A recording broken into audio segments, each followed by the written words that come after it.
everything that I know says I gotta go, tired of going solo. But I'm never gonna go there again. This is what it is, this is who I am, this is where I finally take my stand. I didn't wanna fall, but I don't have to grow. I'm not the one with two star hands, giving him the best of everything that's left of the life inside this man. I've been born again. Yes, good day, good afternoon, good morning, and good evening, wherever you are. This is Eddie Huff, and you're listening to Fresh Black Coffee with my co-host, David Van Risingham. We have a special guest today, Ms. Margie Alfonso, and wave to the people, Margie, if you want. Margie has been a fixture in Tulsa politics for a number of years. She has run for the Tulsa City Council a few times, and she was actually a candidate this time around for a bit, and we'll let her explain a little bit of that. But anyway, to give a little bit of background, she was former president of the Tulsa Eagle Forum for 4 years, and she served President Ronald Reagan on his economic recovery tour, worked with Senator Strom Thurmond and Senator Don Nichols. So she's done several things. She also worked as a coordinator of the National Conference on HIV/AIDS and for the Reagan White House, and which resulted in the goal of achieving HIV testing, which that is still used today. So there's a list this long of her accomplishments. She's kind of new on the scene, isn't she? Things that she has done.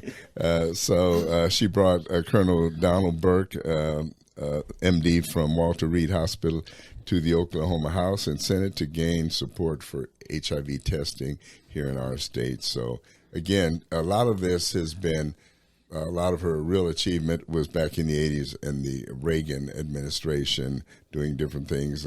She served on Central American Task Force, raising awareness of the Marxist movement in North America.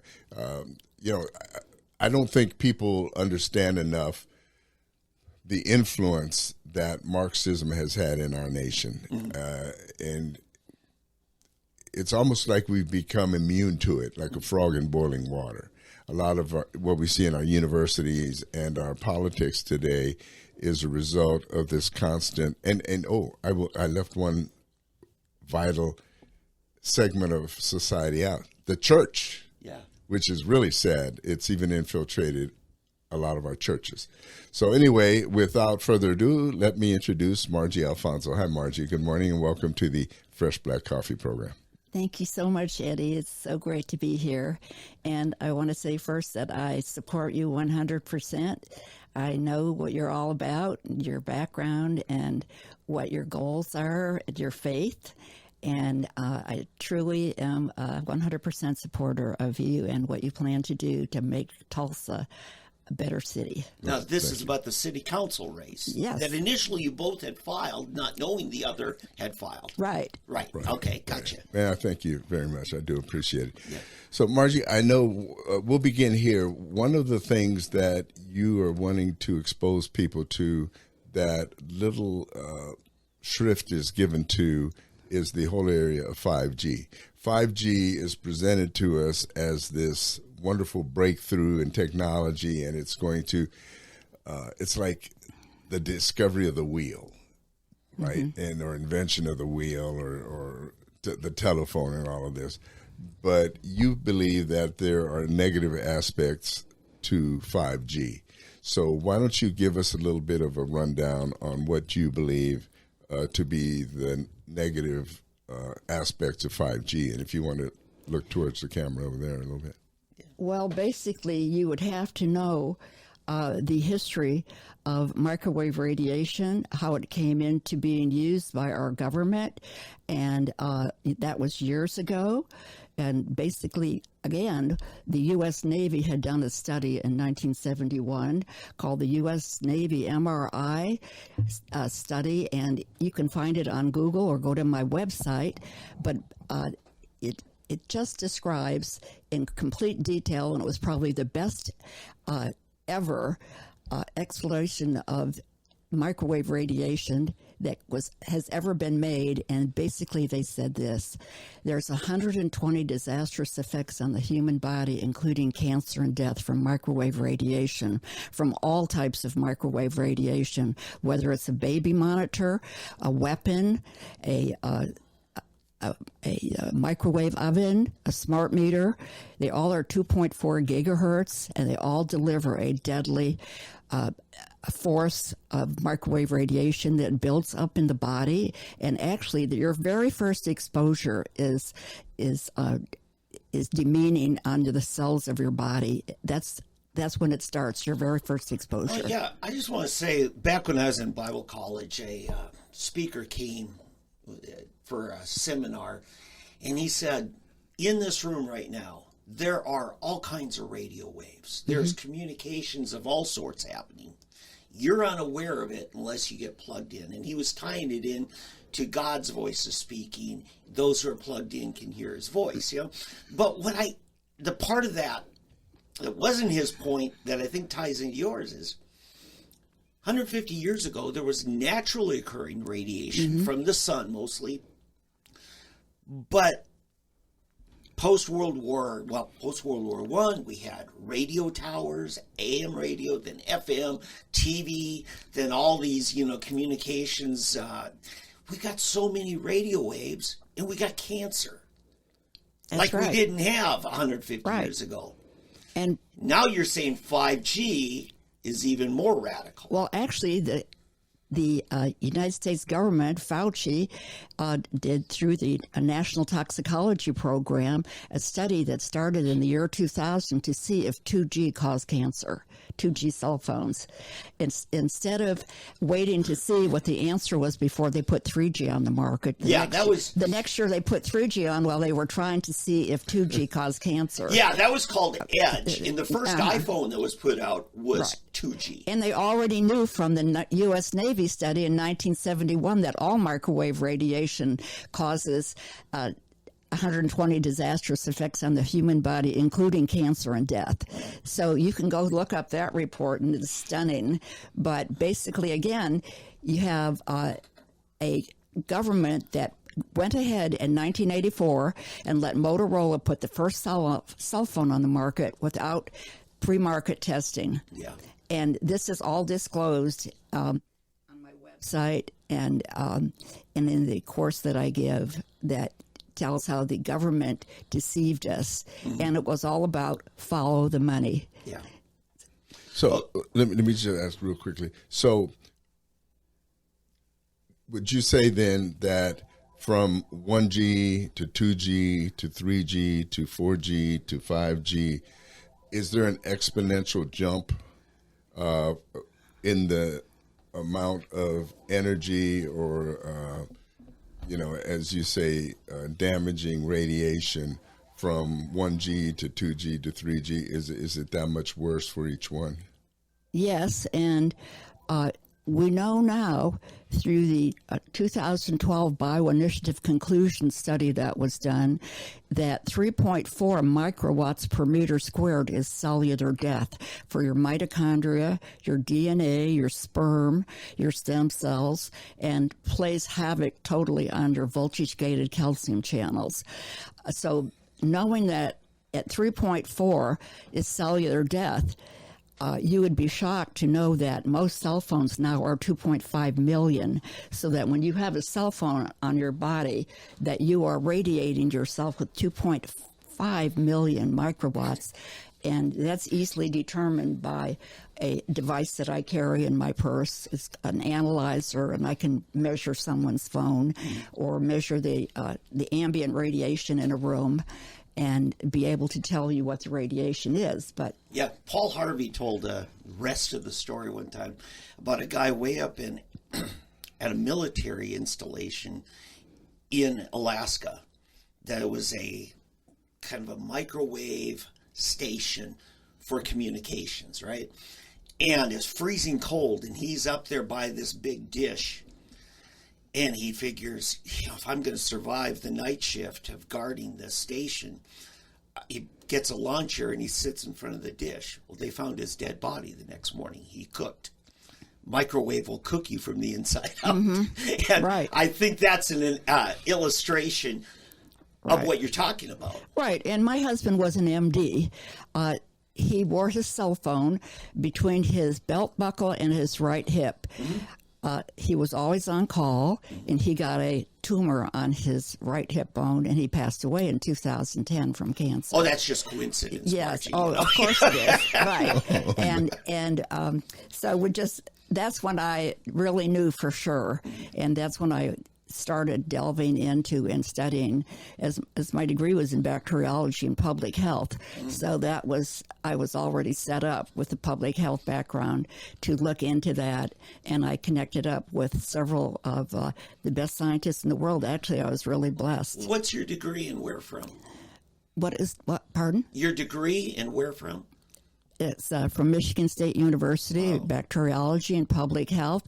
And I've been mostly in public health prior to the cell phone thing and all that. I was poisoning it's not, food. This isn't just Neanderthal talk here. No. All It's really, and it wasn't even my discovery, believe me.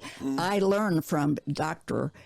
Martin Paul, who is the professor emeritus at Washington State University. He has spoken all over the world on this subject. Okay. And this could go to a bigger issue of the corruption of our public health by financial concerns, right? oh, yes, definitely. You know what Fauci is all about. Yes. Right. Okay. Now we're getting there. Yeah. Yeah. So, all right. So that's going on. And it's somewhat of a state level because state controls a lot of this, right? And even through our corporation commission.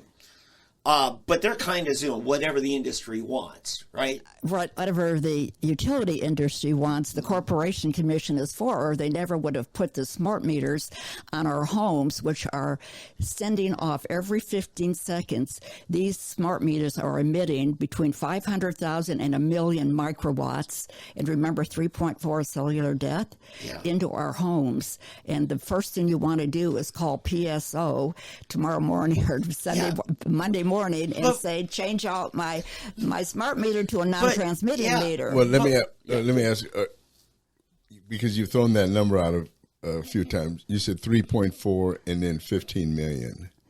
Is it 3.4 million or is it 3? Between 500,000 and 1 million microwatts is what smart meters emit every 15 seconds. Okay, and the 3.4, is that just 3.4 or 3.4 million? 3.4 microwatts per meter squared is cellular death. That's a very low number. And that's not 3.4 million, just 3.4. No, that's just 3.4. And we're up into the... And we're into the millions. Right. So, and like your cell phone is 2.5 million plus, because that's as high as my analyzer goes. Most analyzers go up to 2.5 million. When you put your cell phone next to an analyzer, it shoots right up to 2.5 million. So we know it's probably more. Okay, but Margie, the purpose of an electric meter on the back of the house or wherever in the garage is basically so that our bill is accurate. We're getting charged for the electricity we use. They came up with these that actually, my understanding was, they actually go through the power line to communicate so the meter reader doesn't have to come. That's right. And they're actually using their own copper wire. Why do they have to emit all this radiation? They have 2 transformers in there, and right away, it's right at this time, it escapes me but it's not important what they're called. But they have 2 transformers in each smart meter, and they don't need that. They need the meter readers to come out like they used to. They took all those jobs away. In fact, they're so corrupt. The government is so corrupt, and the utilities, that they put all those meter readers on part time, so that when they finally took their jobs away. But after the meters were installed, the smart meters, they wouldn't be listed on the unemployment register. Yeah. So that was all very clever. But, but now they will come and read your meter if you pay the fee. Yeah, it's a pretty high fee. Well, too. it's $15 a month, and not a lot of people can afford that. Added on to the initial fee here in Oklahoma, or Tulsa actually, it's $53.55 to change your smart meter over to a non-transmitting meter. Yeah. But it's imperative that you do that because distance is your best friend with microwave radiation. Like with your phone, you don't want to hold your phone next to your ear. You want to set it on the desk and put the speaker on and have it be. Gotcha. Okay, you're moving away from what my question is why they had to have this radiation emitting from a meter that is hardwired.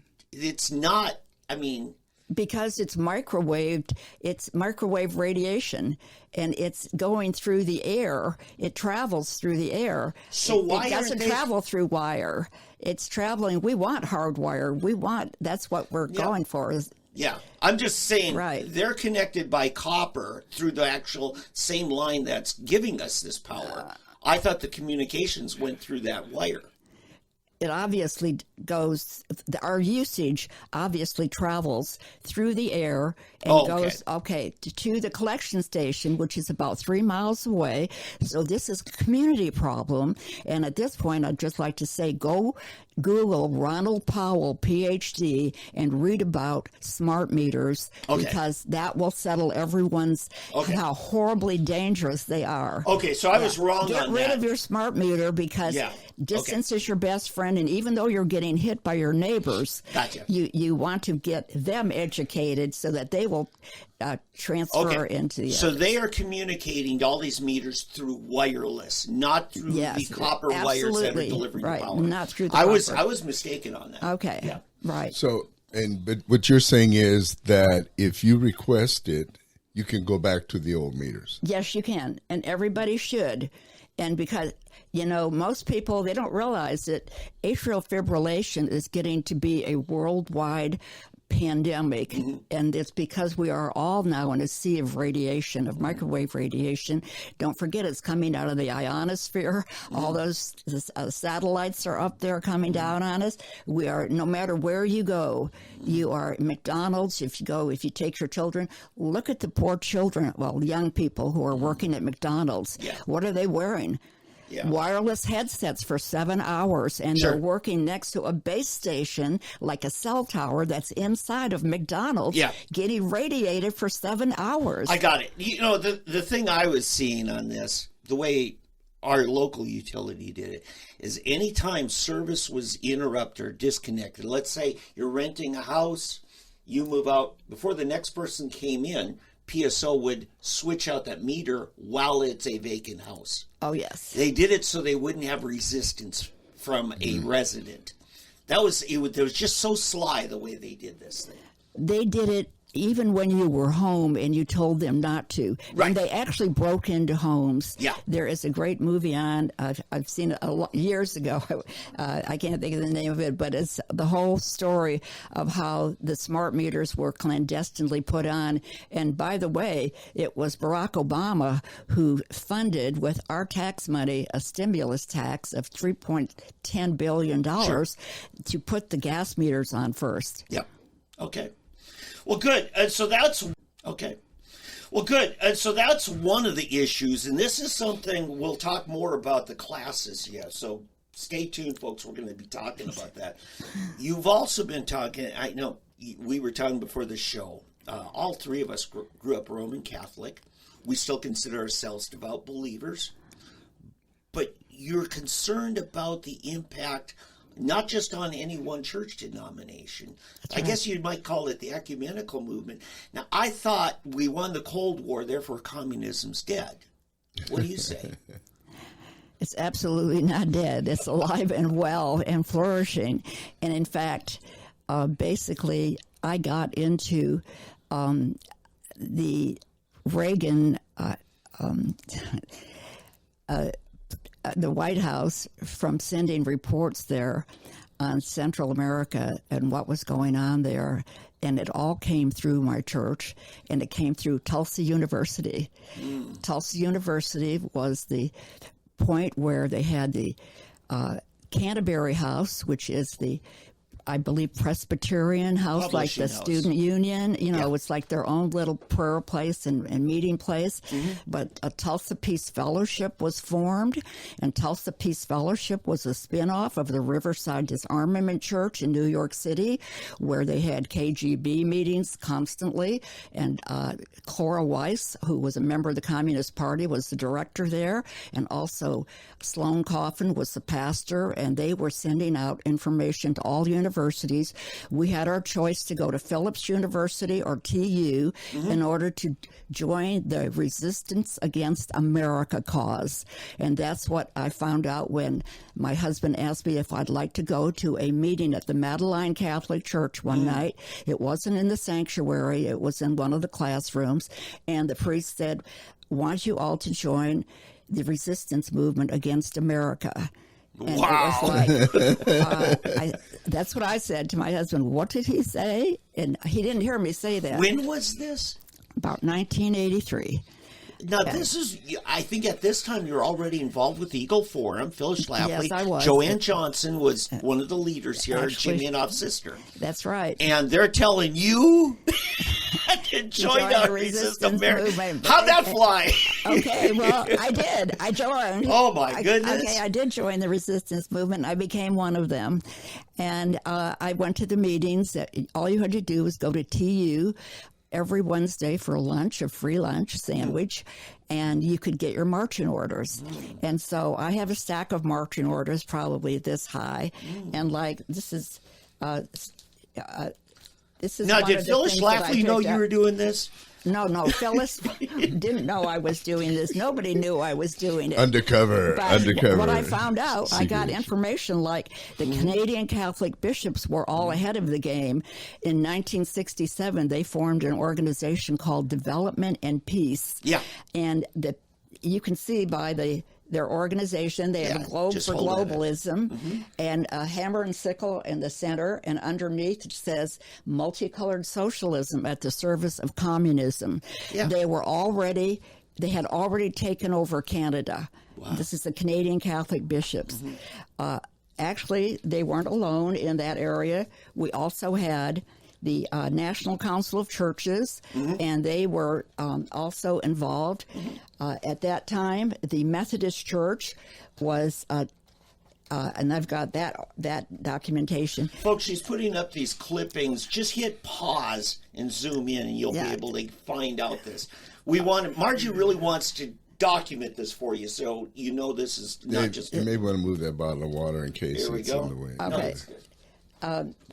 So this is the World Council of Churches, and that's the Presbyterian, the Methodist, all of the even the Quakers.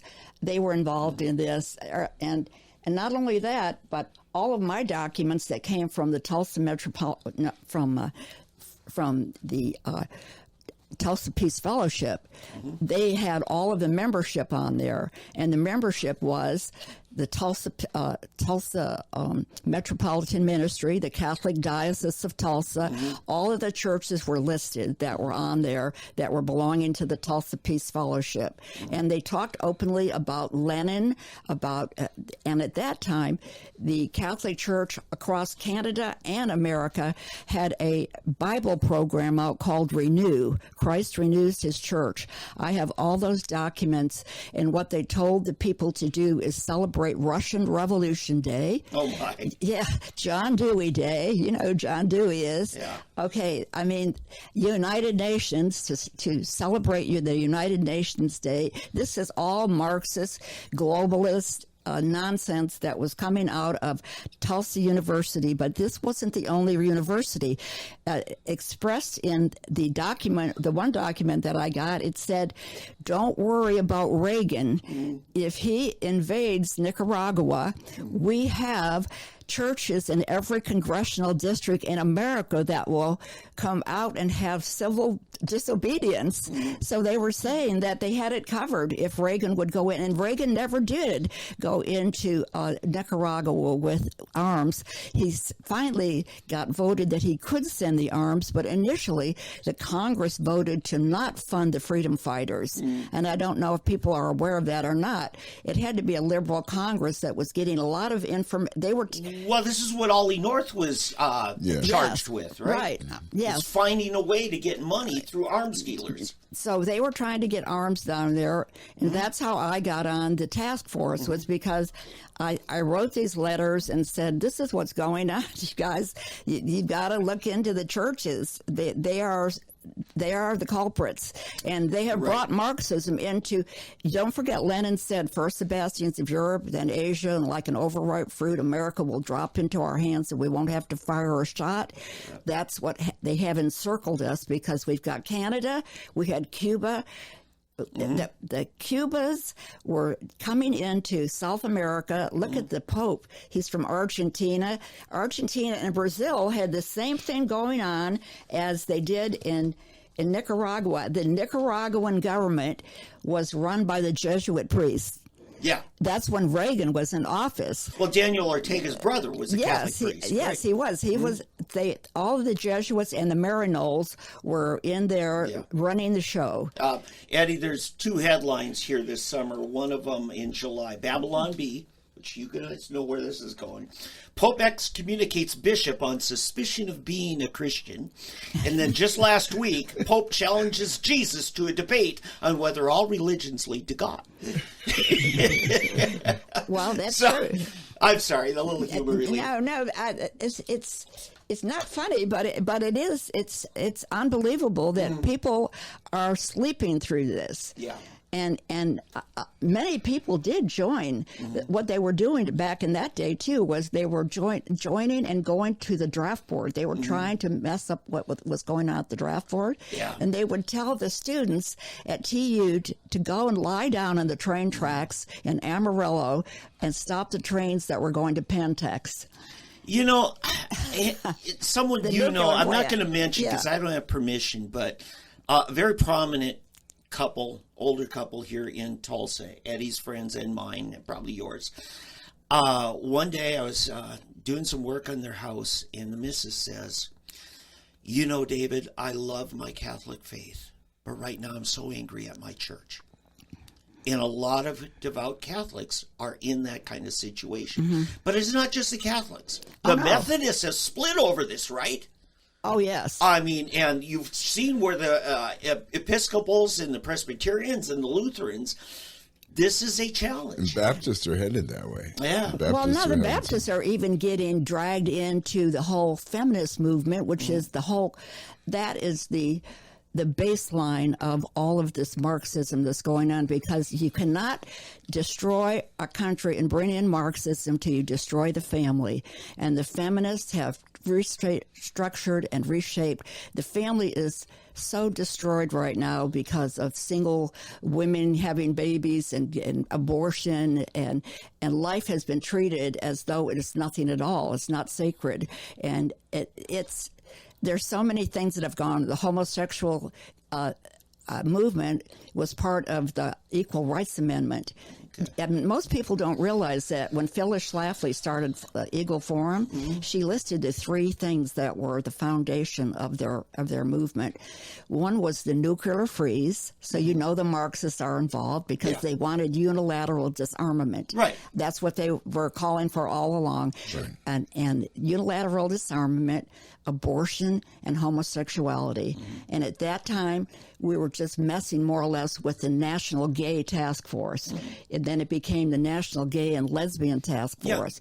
And then whatever they added on, everything else. Yeah. Yes, right. But, you know, Margie, when it comes to a person's personal choice of how they live, how they decorate their house or whatever, that's not your issue, as I understand. I think it's more when public policy shoves it down our faces. Yes. And says that we have to use the pronouns that they decide for that day. Right. And we're the ones that are oppressive. Yeah. You know, they're the ones that want to force it, but it's not a choice any longer. They want to force it on us, and we're the ones who are oppressive because we don't want to let them force this on us. I do want to add something else because I was in Germany at the fall of the wall in '89, and here's what's interesting about that. I've always asked this question: where did all the communists go? I always like to say, were they raptured? Yeah. Because, just imagine Russia, East Germany, Bulgaria, Romania, Albania, the entire Soviet Union, all of the Communist Party members, all of the faithful communists like that, they're gone. Yeah. And the party member, I'm talking not just the people under or the oppression of communism, but the party members and all, other than the heads of the party, who were many of them executed, imprisoned, and executed, but the actual rest of the party members at the next level, where do they go? Where are they? Did they disappear? Did they all of a sudden become good capitalists and Republicans or whatever? No. A lot of them came right here to the United States or England, Germany, Scandinavia, France, Holland, you name the nation in the West. And that's what I believe added to what you're saying began in 1983 there.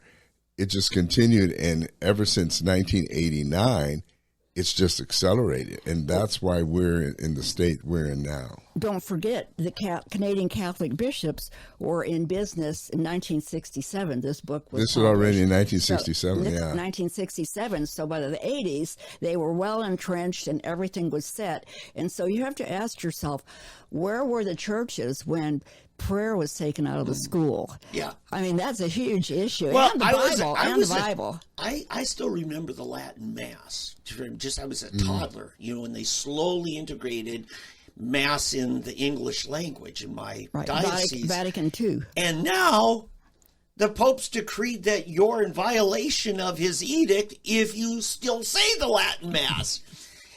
And I'm like, wow, God changed his mind big time. Well, then, where were they when the abortion Roe versus Wade came? Where were the churches then? Well, I have to say, now, I grew up in Minnesota, and the leading voice of Minnesota citizens concerned for life was the diocese. And I'm going to hand it to, it was my 5th grade, the nun who taught my CCD class, taught me more about pro-life than anyone. So I don't have a problem, particularly with the nuns that, were so influential on me. They're very devout believers. It's the politics at the top I think you're trying to reveal here.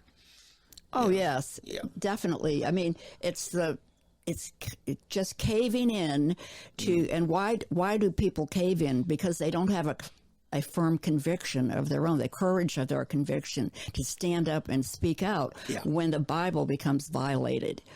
And when the homosexual issue came, now the Pope is blessing homosexual marriages and all that. This whole thing has been forced down our throats, and that's Marxist.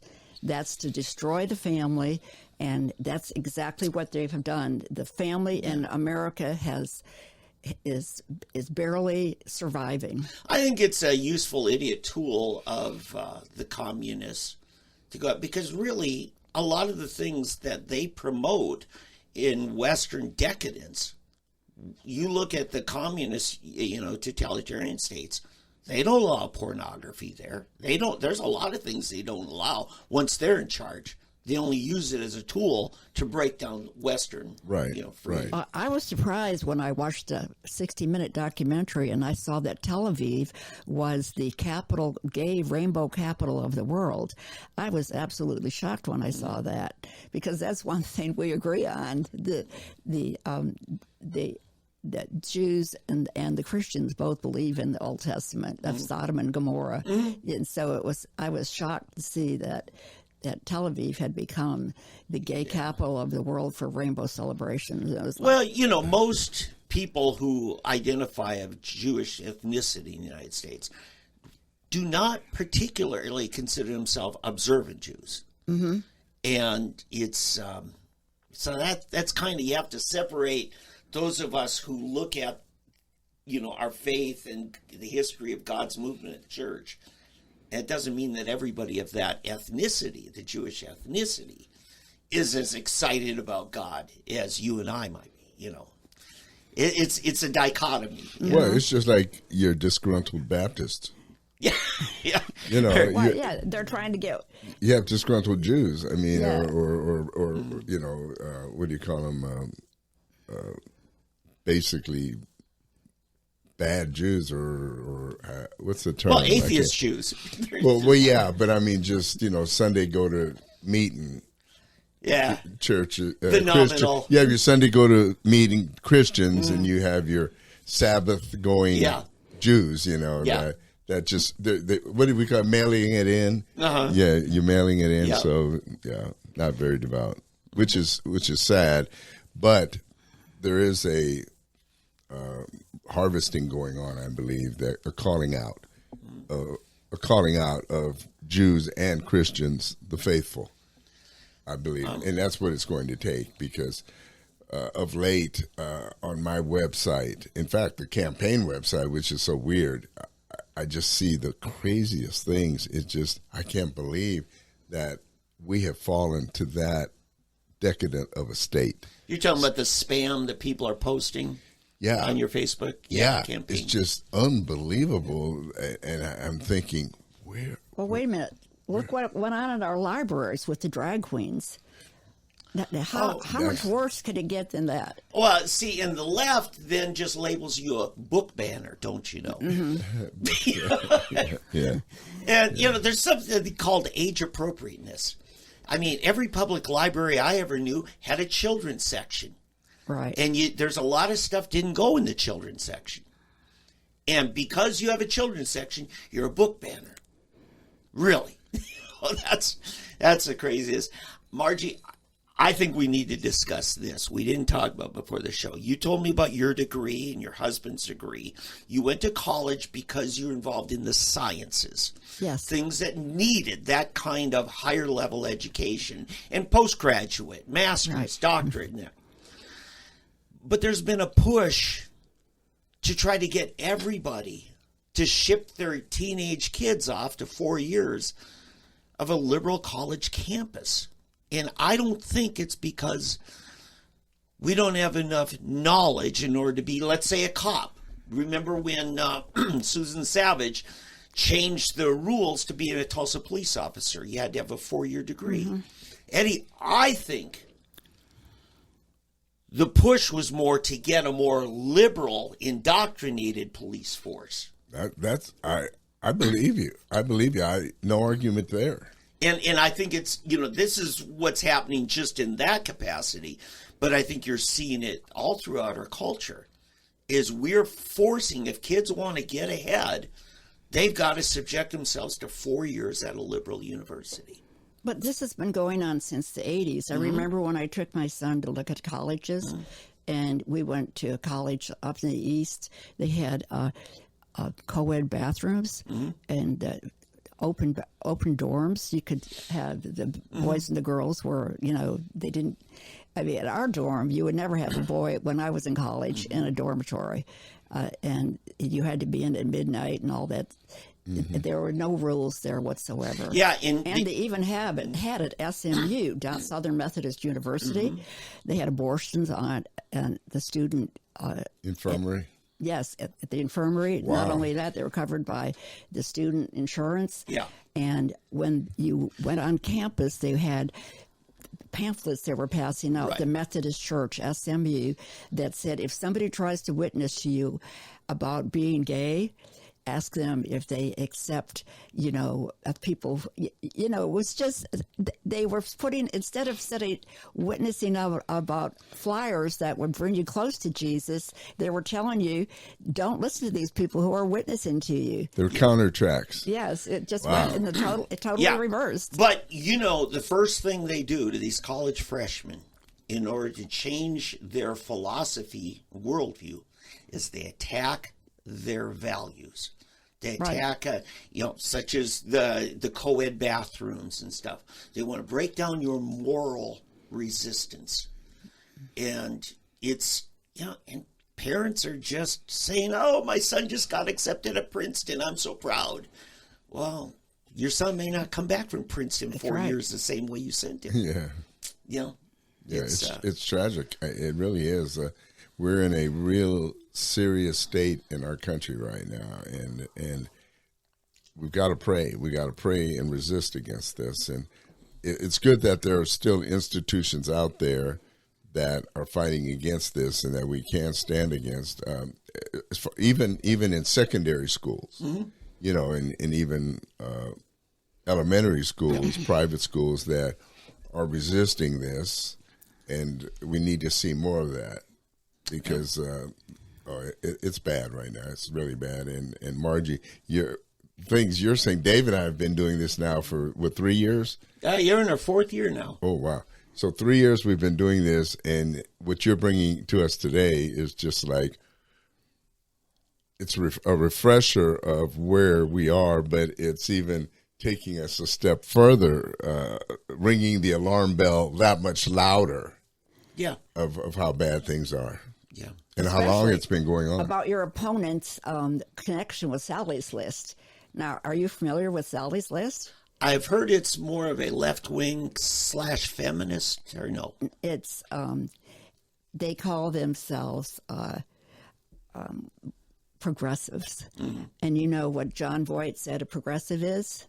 A communist. Yeah. Okay. So Sure. anyhow, he's a Well, they have to movie keep actor. changing the name because we keep exposing what it means to be a liberal. In fact, our friend Nathan Dahm says, I don't even use the word liberal. I call him leftist because liberal's too nice of a name. Oh, definitely. I mean, Bobby Kennedy Jr. is a classic liberal. Mm-hmm. Okay. He's not trying to force everybody to be like him. Right. Right. The old-fashioned, the hippie liberals of the 70s, Kennedy. it's just, hey, leave me alone. I'm not telling you how to live. And by the way, Kennedy knows an awful lot about, actually, he was the one that exposed the COVID disaster and Fauci. He wrote a book about it. And he is also the one who has exposed the microwave radiation in the 5G. And he is funding the lawsuits that are going on against the telecoms. Yeah. That are about the cell towers. Yeah. So you, I think you're probably a lot like Eddie and me. Now, Eddie's daughter's friends with Bobby Kennedy, or at least he said that in the past. It's not that we agree with all of his policies on everything. It's we respect the fact that he's blowing the whistle on a lot of things, right? Right. He has a lot of knowledge about things that President Trump didn't have the knowledge. He was misguided on the whole 5G thing. Yeah. And 5G is just a directed energy weapon. It's been used for years by the military. And it's been used for actual denial. It's a sort of a tank. Talk to us about how our embassies have suffered from that. Okay, the embassies during the Cold War, between 1953 and 1978, the American embassy in Moscow was just obliterated constantly by the Russians with microwave radiation. And the first set of ambassadors that was there in 53, he, his wife, children, and the staff all died from various forms of cancer. But he died from brain cancer, the ambassador. Henry Kissinger knew about this because he tried to put aluminum screening up on the windows to stop the radiation. And so they sent the second family over there, knowing the government knew, Kissinger knew about it. And in fact, he actually joked with his counterpart in Russia about getting microwaved. And then they sent the second family over there, and they also, and this is between 53 and 78, they were also microwaved to death. They all got cancer, and the ambassador also got the brain cancer. The children got leukemia, and the wives got breast cancer. The third family finally went, and this is 5 presidents knew about this.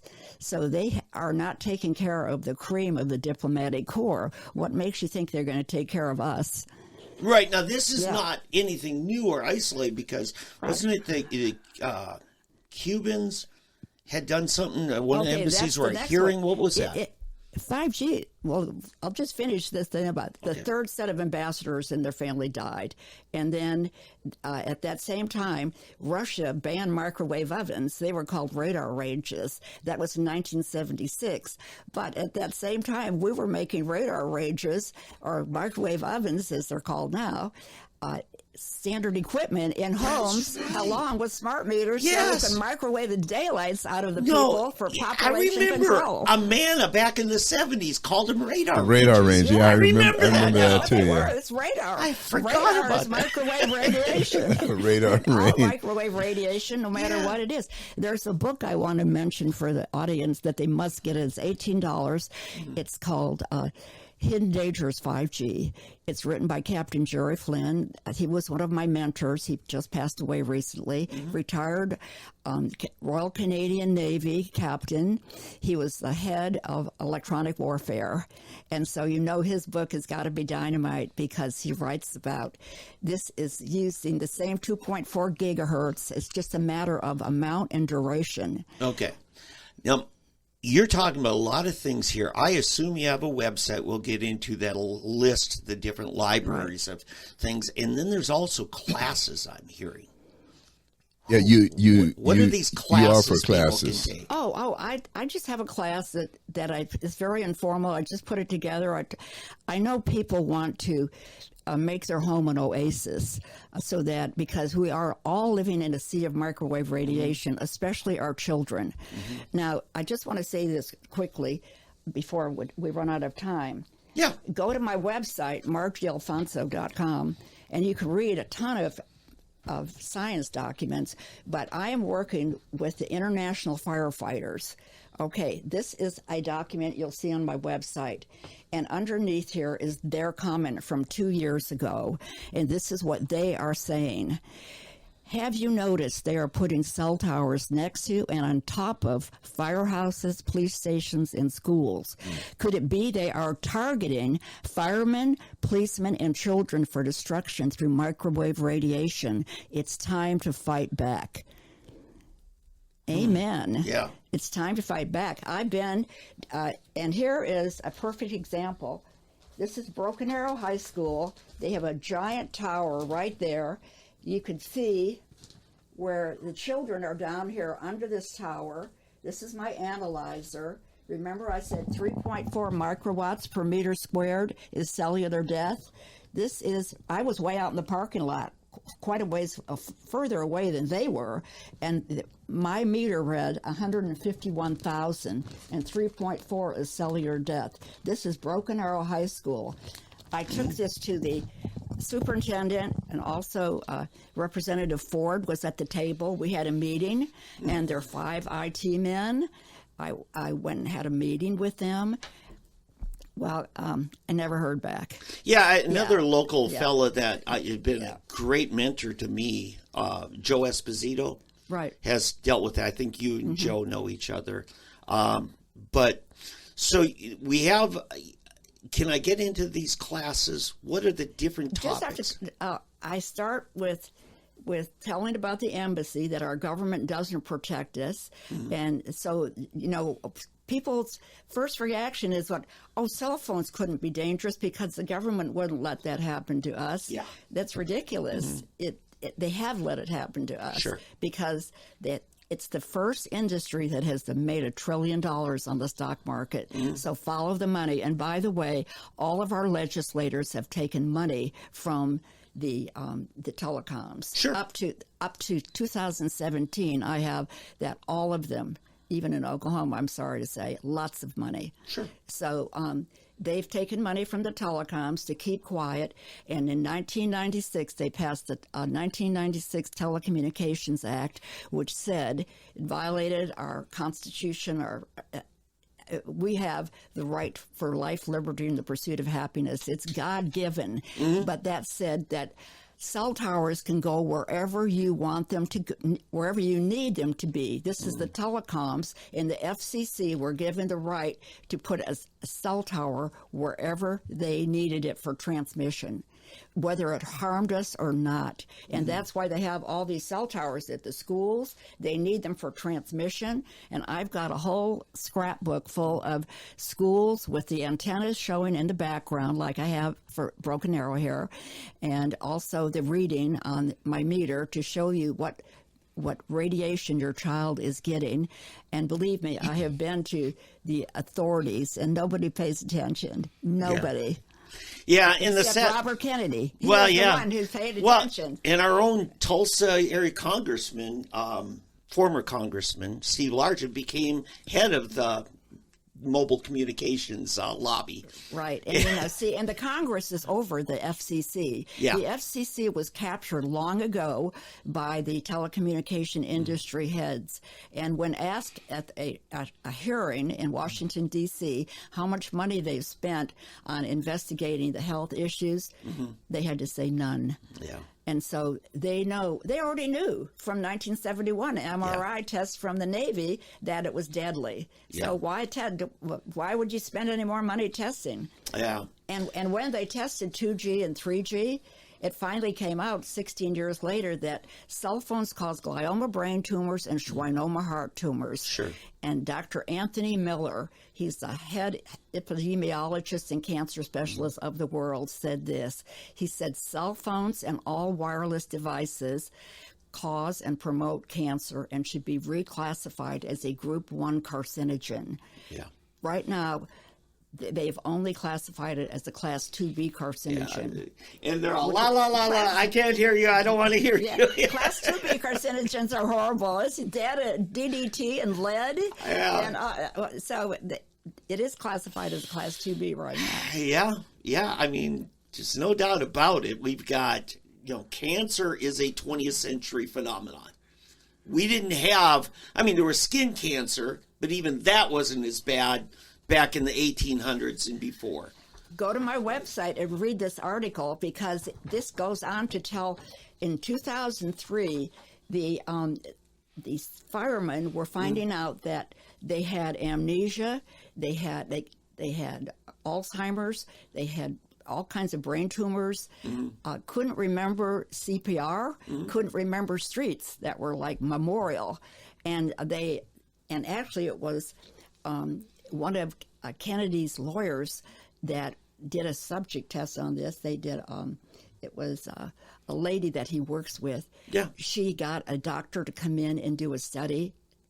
They tested the firemen, and they said that the cell towers they were only 3G at that time, that they were the cause of dementia, brain tumors, Alzheimer's. So the cell towers are doing that at 3G. And then we know that the 4G towers are causing cancer because a school out in California, Weston Elementary School, had 8 third graders from one 4G tower in the playground. It was 8 third graders, 3 teachers, 2 toddlers in the neighborhood, and another student. 14 children got cancer from one 4G cell tower. Here's the deal, Margie. I'm swimming in, oh my God, I've heard so much here. And we just picked on a few things. Right. You could go on and on just about the vaccine issue. Folks, you got to get in touch with Margie. Her website's MargieAlfonso.com, right? Right. Now, Margie, Margie, Alfonso, the short form, ALFONSO. Right. .com. Right. Okay, get in touch with her. Margie will work with your group, your cause and stuff, and team up to get the information so that you are free to advocate for your children, your family, your home, your community. Right? Right. We need to do that. The teachers are also getting, not just the students, the teachers are getting hit by the microwave radiation. Right. Oh, yeah. Yep. And like McDonald's and Starbucks, wherever you see the young people working there trying to earn a living, wearing the wireless headsets, they are getting brain tumors. What about radio and podcast people wearing headphones? Well, we're wired. If they're hardwired, no problem. Okay. That's where we're trying to get. But I got to tell you, this is not like it emits no radiation. Right. even electricity's got radiation. You drive underneath a high wire, high power thing, and you wonder why your AM signal cut out. Right. It's because the radio interference of the power. There's radiation that kicks out even from power lines. Oh, yes. Yeah. Definitely from power lines. Right. Well- In fact, that's why I've heard farmers saying when a power line was going through from Grand River Dam Authority back 40 years ago, they said, hey, you got that thing going near my barn. My cattle won't even breed. I mean, they're making claims like that, but Right. farmers are upset about it. Well, they say children get leukemia who live under the power lines, and people do, So that's always been knowledge. It was just, they didn't know why, but that's always like, Well, it happened at Chernobyl. Yeah, right. Right? They had to go give bone marrow transplants to save hundreds of people because it was the radiation. It penetrates in the bone and then can't get out, and it cooks the bone marrow, and you can't produce red blood cells. oh, that- yes. Let me just say these two websites before we close. Yes, because please. These are dynamite. Okay, this sounds hokey, but go to YouTube, Jimmy Gonzalez, Cell Phones Cause Cancer. Watch the whole thing. It's short. And the other thing is Sean, let me see. Sean, okay, I'll put that one up on my website. Good, do that. Because it's Sean something or other. Sean Ryan. Okay, Sean Ryan, part 3, directed energy weapons. Does this Sean, S-H-A-W-N? S-E-A-N. Okay, Ryan, that's the original R-Y-A-N, part 3, directed energy weapons. Sean Ryan, S-E-A-N-R-Y-A-N. Right. Notice the date that they're talking about. It's back in 2010. They have, Raytheon is a very disreputable military industrial organization. They'll make weapons for any country. They have down in the South Pole a weapons organization set up, and in 2010 they shot off a 5G weapon that went through the ice, through the earth, and it landed in New Zealand and hit Christchurch and gave the city an earthquake. You'll see this. And then at the end of that, it talks about mind control that McDonald's used, just like the Havana syndrome was 5G.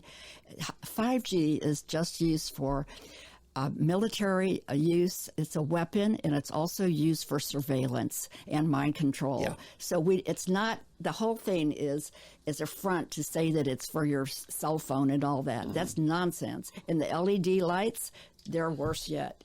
Yes. All right. Well, Margie, wow.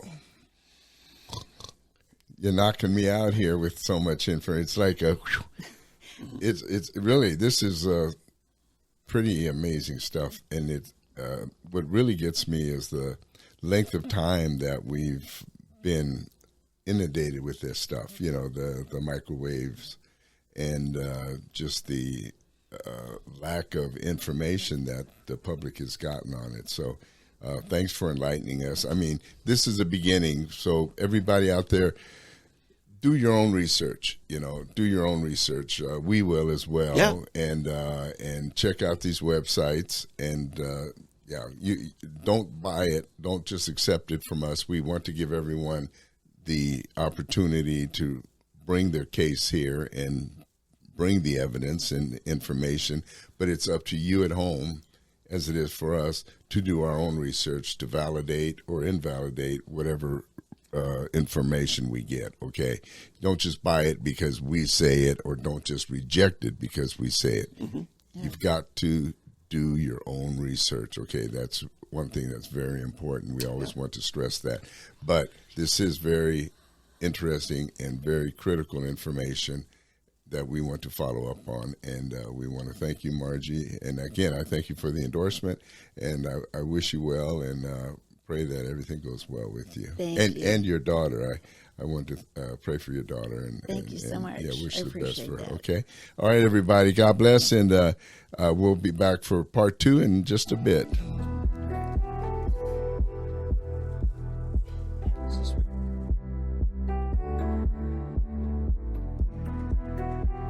I'm Jeff Davis with Just a Thought. From the world hindquarters of dubious information, it's Fake News Friday. Haitians eating cats and dogs in Springfield, Ohio? Yeah, hot dogs maybe, but no evidence of pet barbecues. Fake contractors cost Lowe's $100,000 at 34 stores in the Southeast. Foo Fighters' Dave Grohl is having a tough time of it.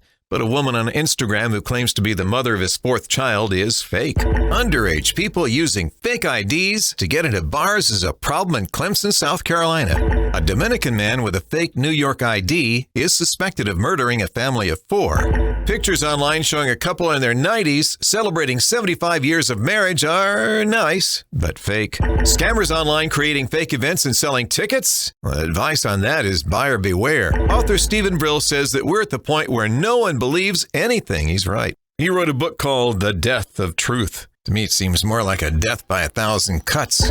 Just a thought. I'm Jeff Davis.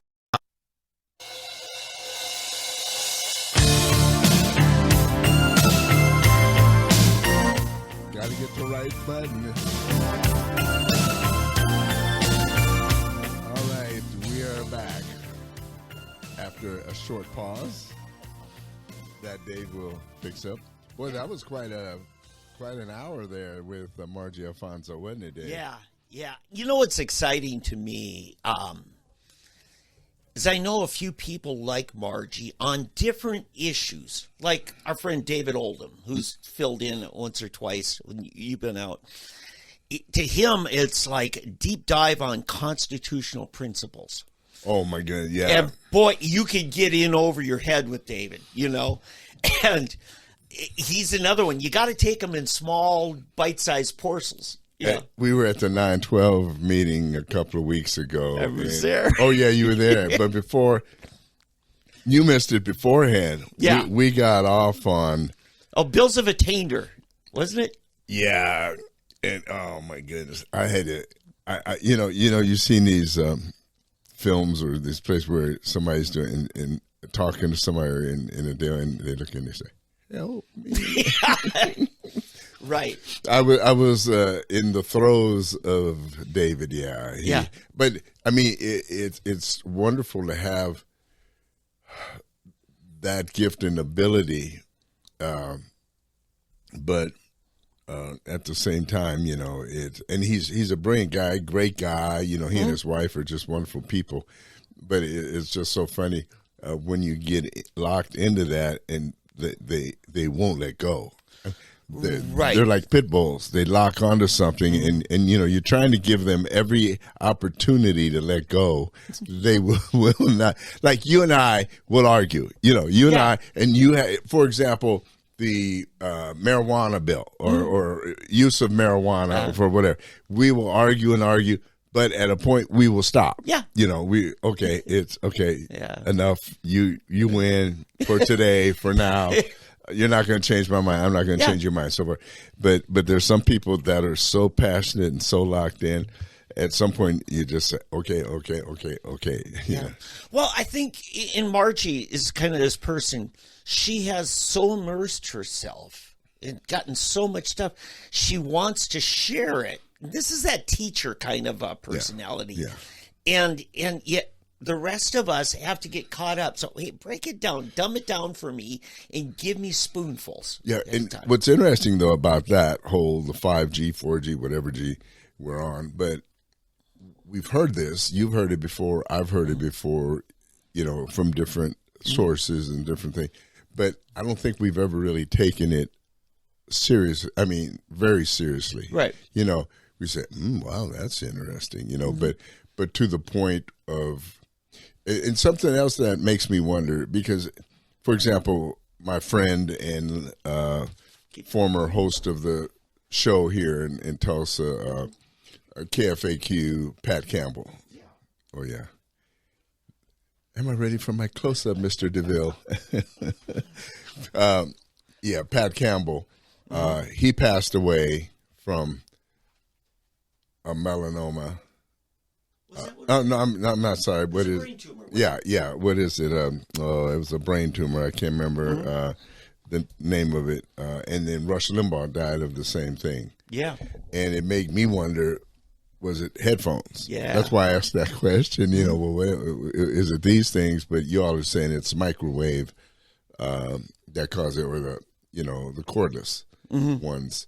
So I don't know, but is there enough energy? Something, because they both wore headphones every day for several hours a day, and I don't know, but there is something. With Rush, it actually started with his lung cancer with him. Now, Rush had he lost his hearing. Right, he got the cochlear implants. Yeah, that was an autoimmune thing. Right. So Rush died of lung cancer. Lung cancer. Oh, he didn't die of, okay. No, it spread, but Rush loved his cigars. Yeah, he did like those cigars. Remember, he had that club even. Yeah. But what's weird is, cigars are not supposed to cause lung cancer. Cancer of the mouth. They're known for cancer of the mouth. Well, cigars generally they don't deeply inhale. Right. Right. Right. And that's the thing. But I don't know. Yeah. I don't know either. Hey, moving on. There's a big kerfuffle, I guess you'd say, but yesterday there was a press conference. Joe Biden decides he's going to invite the press into a cabinet meeting. Oh, okay. They let the press in, but here's what's amazing. So he starts the press conference, but then he throws it over to, who do you think he threw it over to run a cabinet meeting? Oh, Kamala. No. Who? Jill Biden. Oh, that's right. That's right, because I saw Citizen Free Press said it's clear now Jill is running the White House. Yes, but that is clearly unconstitutional. Yeah. I mean, she has no power. Mm-hmm. She has no power. And I don't know how, Kamala should immediately step in and say, that's it, you're out. Yeah.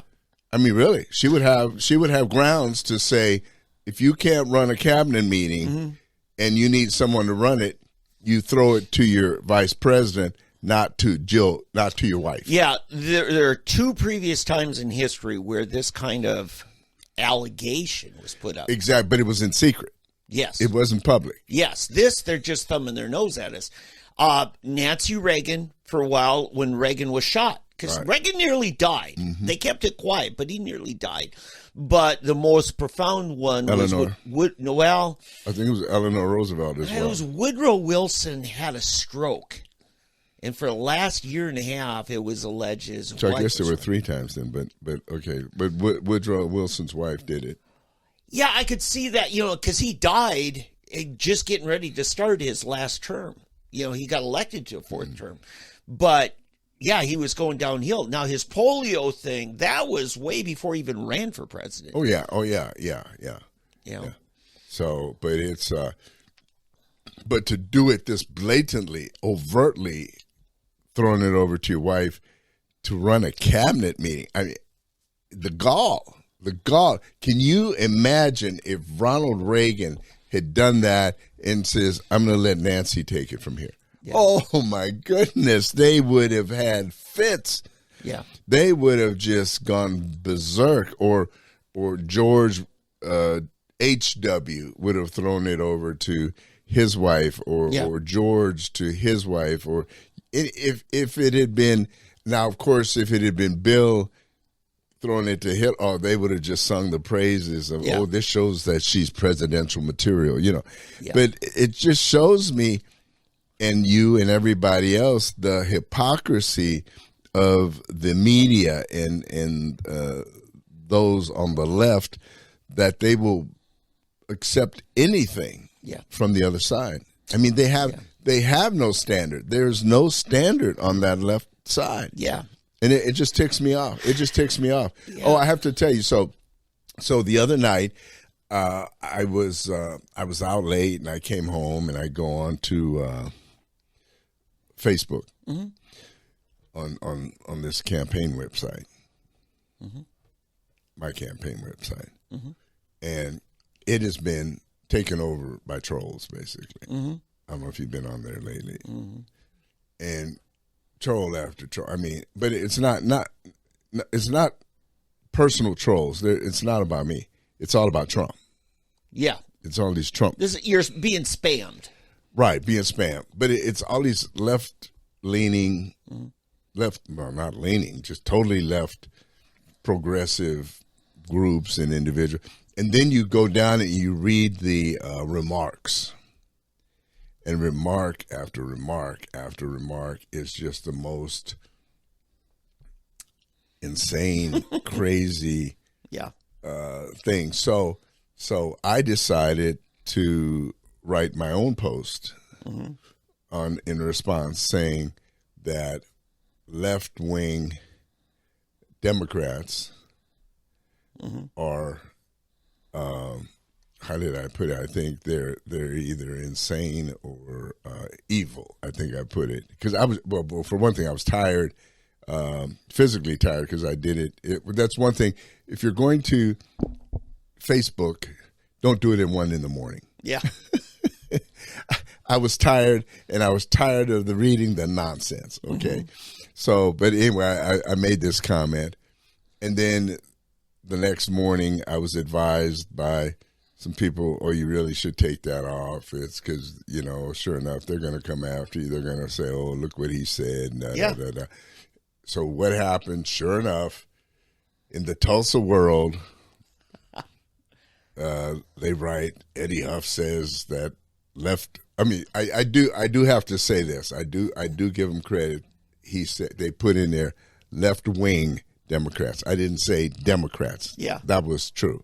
Left wing Democrats, and because right thinking, not right wing, correct, proper thinking people don't say some of the stupid things these people say.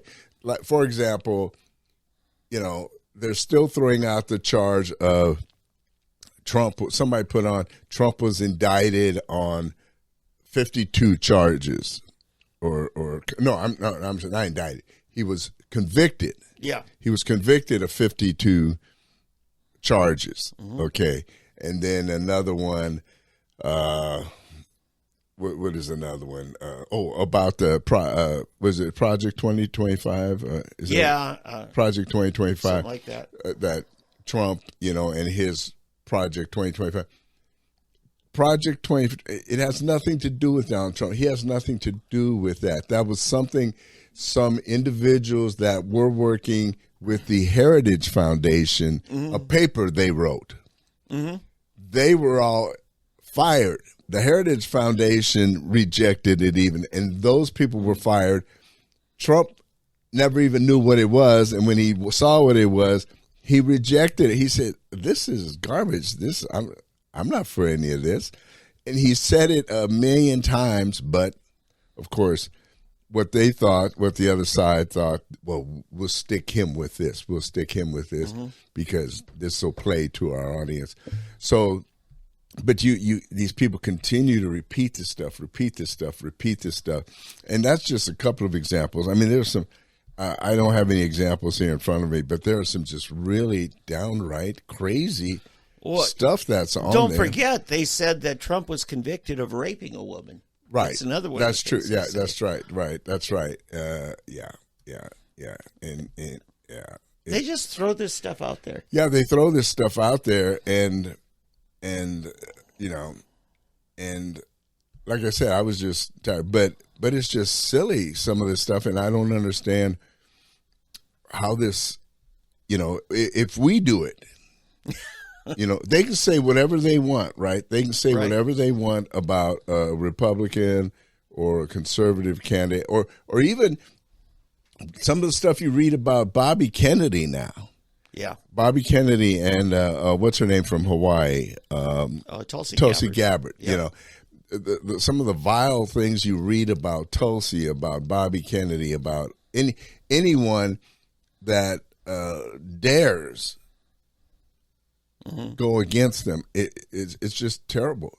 It's like I write in my book, Y'all Have Sinned,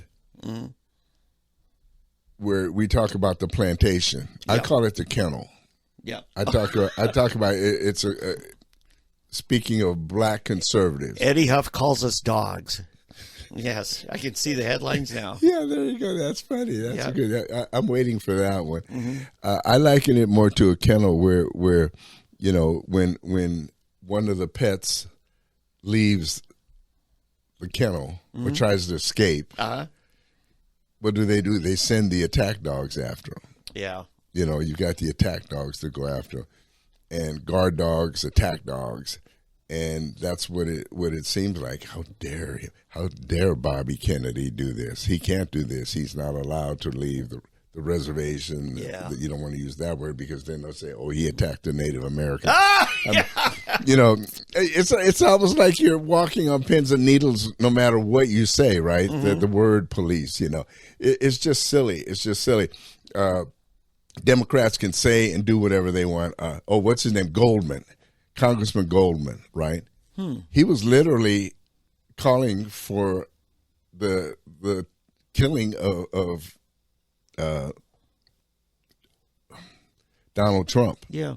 I'm still tired, you can tell, but he was basically talking about someone needs to take him out. What's her name? To Maxine Waters, of course.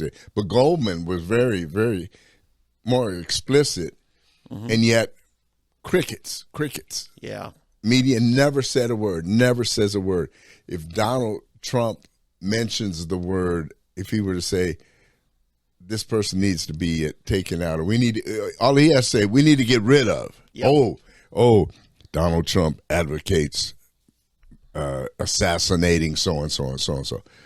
This is the problem with our media today.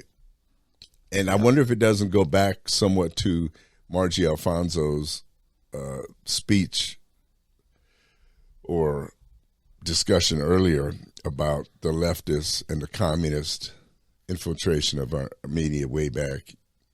I can't believe now that I think about it. She said, 1963 or 53? 63. On which? When she said this infiltration. Oh, it was in Canada. Yeah, in I Canada, thought it was 63. Was it 63? I think. Yeah, but, and like I said, what happened to all of the communists when the wall fell? Where did they all go?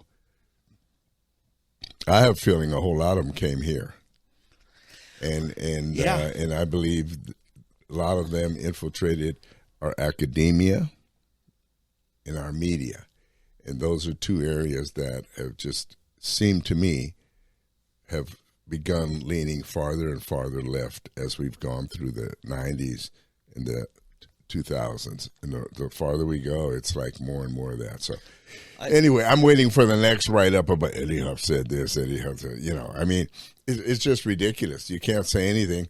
So you made it in the newspaper. Oh, yeah, I made a big time. Oh, here's the other thing that gets me. It was supposed to be an article about Matt Pinnell, but they tied him to me. And then it talks about that Matt is supposed to be in charge of tourism. It's like they were trying to take out two people at once, because one of the roles of the lieutenant governor is to increase tourism. Used to be. Right. That's changed. Right. But they're insinuating that. So, and they're saying, I am against tourism. I never mentioned there was no discussion of tourism at all with this reporter. Not one time did I mention tourism at all. My thing was, the homeless tourism. You don't want us to be on their tour guides, places to visit and stay. Maybe that's it. Your Honor, I never thought of that. I didn't think of it. Yeah. Why didn't I think of that? You don't want the homeless touring our goodness. libraries. Oh, my goodness. Yeah, that was the thing. I talked about the library, right? The downtown library, talked about the PAC. I may have misspoken because, like I said, I may have said the convention center, but it was the PAC. And I thought I said the PAC, Performing Arts Center, for those of you. You've talked about they're wanting money to renovate both of those.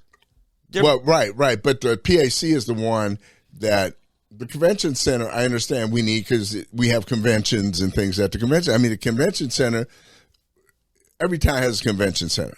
And that's where people have conventions. And usually convention center, I don't think the convention center is a problem because they have big conventions. We make money off of the convention. Exactly. So I wouldn't say that. I mean, I never remember talking about the convention center, but the Performing Arts Center and the BOK are the two that I was talking about. Right. And so anyway, but that's neither here nor there, but it kind of irks me that just kind of it's just, why can't the media just play straight? Okay. I mean, why don't they just say, well, they've already said they want my opponent to win. You know, they're for her. They want her to be reelected. Okay. Well, she okay. plays We understand. the game. We understand that. But, you know, to put your finger on the scale to say, well, we're going to, let's do this. Let's make up lies. That'll help other. Let's make him look a little bad here, a little bad here. We won't totally do it, but we'll just enough, a little, you know, this kind of stuff. It's just, you know, and I think what happens, you get some people to not want to run at all because I'm not going to get involved in all that. But right. But you know what it does to me? It reminds me of my uncle in Philadelphia. He was a Philadelphia policeman career. He retired as a policeman, and my dad in the military. But they always had this saying. They always told me that, you know, when things get tough, they say, boy, don't whine. He said, it's huff against the house. And you just got to toughen up. So what's happened to me, it just has emboldened me even more. It's made me even more convinced I'm in the right race, and it's made me that much tougher. It's going to make me much smarter. It's going to make me much more alert. It's going to make me much more determined now to come out fighting for this position. Yeah. That's what I mean. Yeah, I'm done. I'm getting serious. No, what's the sign? No more Mr. Nice Guy. Yeah, here we go. Yeah. Okay, Eddie, this is a great opportunity for us to discuss, you know, the bigger vision of, there are some forms of commerce that governments get involved in. Historically, let's say when Oklahoma became a state, and we really didn't have much in the way of higher ed, so our best and brightest got shipped out of state to go to college. So we started a state higher ed. We started OU, OSU, and several other state universities. I believe that the policy we set up for that turned into a predatory practice against the private universities in the state, because they can cut their prices given the $1 billion or so that our legislature gives them every year. They don't seem to be cutting them. That's the only problem. Yeah. Okay, but I'm using that as an analogy. Yeah, sure, they can. Okay, now on the city level, when you want to attract the big, you know, expositions, the big events, our county put together a fairgrounds with an expo center that was designed for this big oil industry thing. That's how the expo center. I guess now it's called SageNet building, you know, there. It's huge. Right, it is. And our government built that so that we could attract, at that time in the 50s, the oil industry, 40s and 50s. Downtown, we built a big arena, the convention center. Right, the convention center. Okay, and then we decided it's not good enough. We have to do the BOK Center, which is not owned by the BOK. It's owned by the city. We just gave naming rights. And by the way, that wasn't even done on an open bid thing. That was a favoritism thing. But what I'm getting at here, we've got a lot of venues, especially for performing arts, music, and stuff. Why does the city need to compete with the Brady Theater and the Cain's Ballroom and all these other ones who are paying taxes? I agree. Well, the example I used, when we moved here, I came in 92 is when we moved here. Yeah. At that time, the big venue was the Mabee Center. Yeah. When you went the really big ones, you know, with its 25,000 seat capacity. Well, they handled about 13 max, but yeah. Just joking with Oh, you. that's right. Yeah, because Trump came to the ORU Stadium. I forgot. ORU Stadium. I forgot, Eddie. I'm sorry. You won that argument. I'm sorry, it's inside. For those of you that have been watching this a while, you get that one, the 25,000 Yeah. seat ORU Stadium. Well, anyway, but yeah, the 12,000 Yeah, 12, 13 at most. at most. Yeah. That's like no chairs on the floor. Right, yeah. No chairs and Yeah. But anyway, I used to go to concerts at the Yeah. Mabee Center. I think the biggest attended thing I in my time was Carmen. Yeah. I remember and they had to ring around Oh, I was there. twice Yeah. outside of people trying to get in. Oh, yeah. Yeah, it was unbelievable. Well, and then when Benny Hinn did a crusade there, it was crazy. Was it? Yeah. Yeah.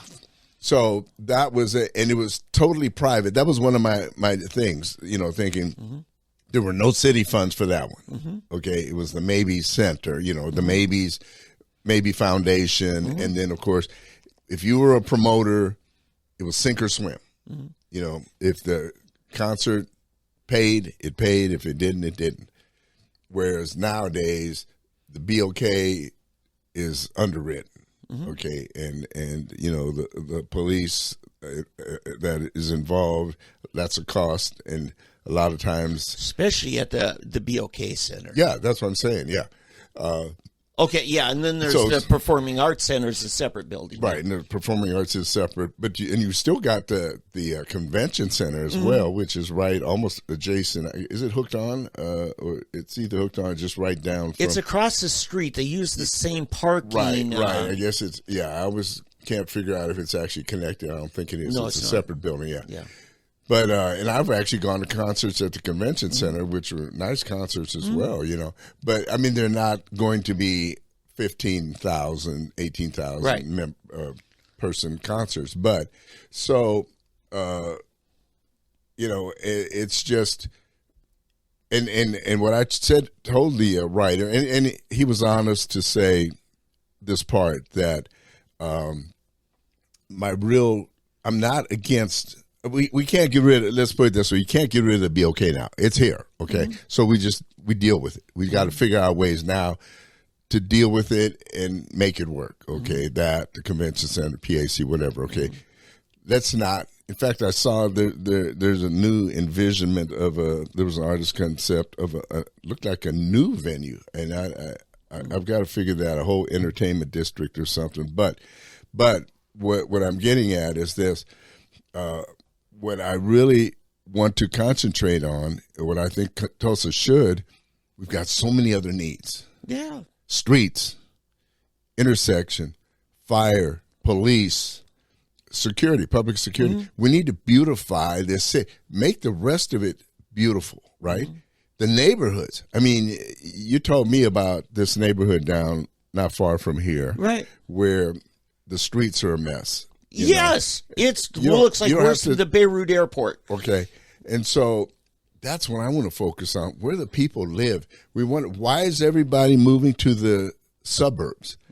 You go to BA, Bixby, Jenks, Owasso, Sand Springs is developing, West Side. You go, what you're going to end up with, in the meantime, what are we doing? It's all downtown, midtown, downtown, midtown, right? We're focused on those areas. And I have a suspicion that it's because there's so much investment by the old money in Tulsa in those properties. And they want to keep those people happy because they are the financial foundation of Tulsa. Right. But man, we've got to move. It's time to move on. We've got to take care of the new generation and generations and Right. future generations. So look what happened with something called Great Plains Airlines. The city of Tulsa put up collateral on that. Who were the real stockholders who started that? The Lorton family among them, who are the Tulsa World, right, at the time. And so you get all these puff pieces in the newspaper about all this. Well, Great Plains Airlines never really became what we were led to believe it was going to be. And then the city gets sued by the BOK, Bank of Oklahoma, and about to lose this multi-million-dollar facility out at the airport.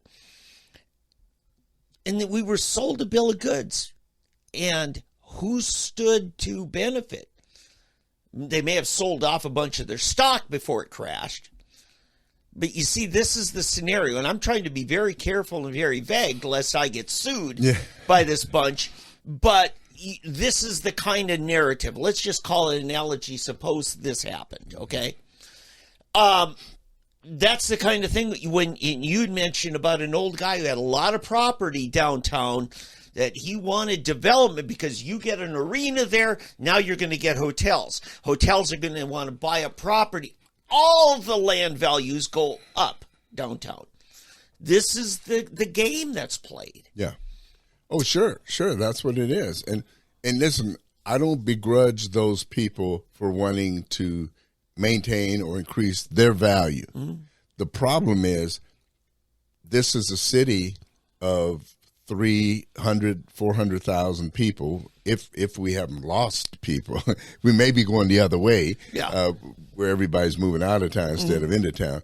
But if we don't fix some of these roads and streets and intersections, people say, forget this. I'm not going to deal with this, And to me, there's simple ways, not even mega expensive ways to make this. To me, honestly, Tulsa can be such a beautiful city. We've got a real river. Oklahoma City's got a pretend river. Yeah. And they made a river. We have a real river. Isn't that kind of crazy? And if everybody got all hands on deck, and one of the things is just, and I keep hearing this is another thing. Well, forget environmental stuff. I mean, it just makes me sick. There's some kind of animal that supposedly lives in the middle of the river or something that they're worried about damaging some animal in the river. Come on. If it's that fragile, then I'm sorry, there's something wrong with it. Wait a minute. They'll call eminent domain and bulldoze my house and say, go find somewhere else. But somehow an animal, that's right. Yeah, worried about your own exempted from eminent domain. Yeah, they're not worried about the survival of the human. Just this snail darter or whatever, some animal. Right. Yeah, that is funny. I want to get to this principle thing so that you get a chance to answer it. So, I think we're in agreement that it at least would make pragmatic sense that if there is some kind of infrastructure that the private sector hasn't stepped up and provided, that it would make sense for the government to look at it on a feasibility study. And if the government can benefit, well, great. But I think that world is shrinking as we've developed. At one time, the state said we need a university system that the state runs, okay? Mm-hmm.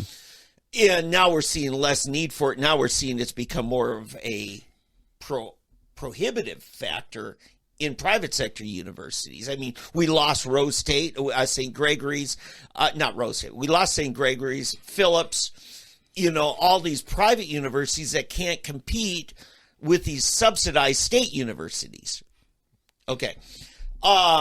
If you own the Brady Auditorium there, historic old opera house, great concert venue, and they have to pay property taxes, but Performing Arts, who's 6 blocks away, doesn't pay property taxes.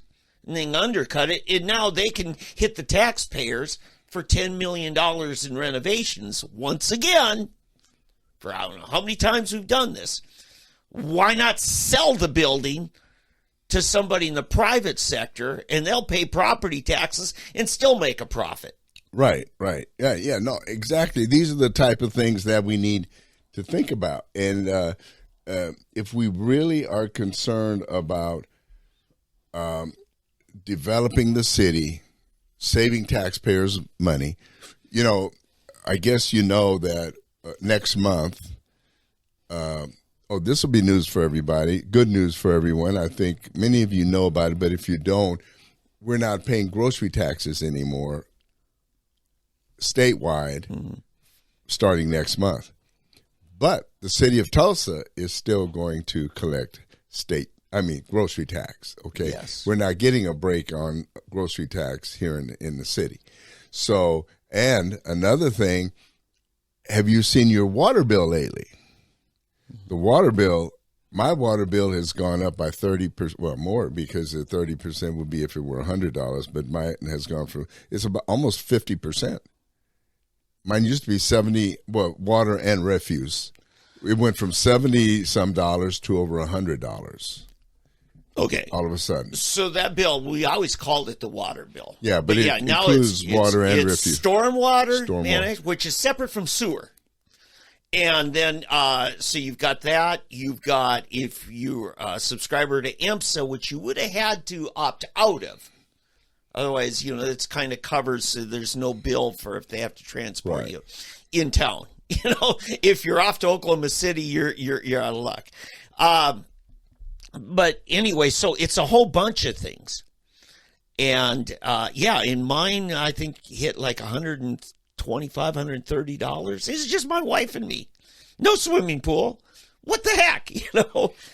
It's crazy stuff. Here's that thing. State tourism chairman endorses Tulsa candidate opposed to public funding of tourism. Mm-hmm.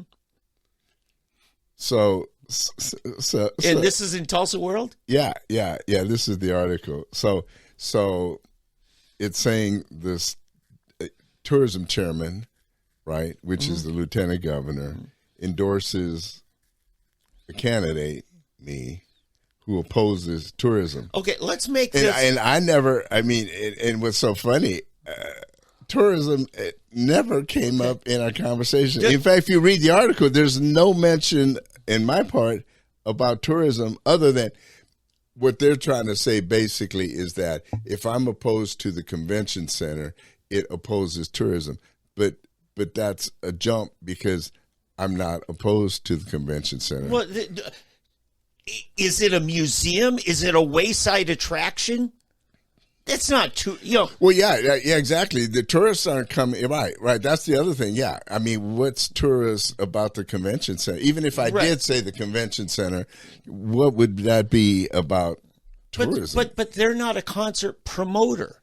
A promoter rents the facilities and then puts on events. Right. And Eddie, I don't know anybody who's put on more concerts as a promoter than you.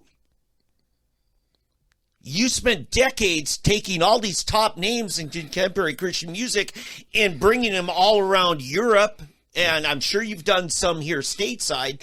So, you're a former president of a record label. Yeah, which reminds me, one of the groups that I did a tour with is coming Monday night. Oh. Stryper. Oh, awesome. Stryper's at the Brady on Monday night. Awesome. Yeah. See, let's support the Brady Theater. Do you support the Brady Theater? Yes. You support tourism, Eddie. How dare you? By the way, who's that journalist anyway that wrote this crap? Oh, I'm not going to mention his name. Well, I think he should be made famous and he should be held accountable. People will, those who need to know will know. They'll go look up the article. They'll see it. It's right on the website. It's right there. That it's my picture is there. Then that should be an in-kind contribution to your opponent. They should list that as an income because that's what they're doing is they're trying to build up your opponent. And they're trying to attack Matt Pinnell. Right. Yeah, because, I looked at the way they've restructured the state tourism. I don't think Pinnell has any operational management of it. Here, this is the right. Pinnell insists he's not putting partisan politics over the good of the city when endorsing Huff. Yeah. Can you see? This is Pinnell's known you for over 20 years. Yeah. I mean, he's a kid from Metro Christian, went to ORU. Right. He's been involved at the city, with the state, Yeah. and the nation. And to his credit, I really have to say, to his credit, Matt Pinnell has stuck to his guns. He would not throw me under the bus in this article from reading. And we never communicated. I didn't even know anything about him, and when it was presented to me, when the questions were asked of me, it was not presented in this way. Well, it's an article about Matt Pinnell, really, but I need to ask you questions.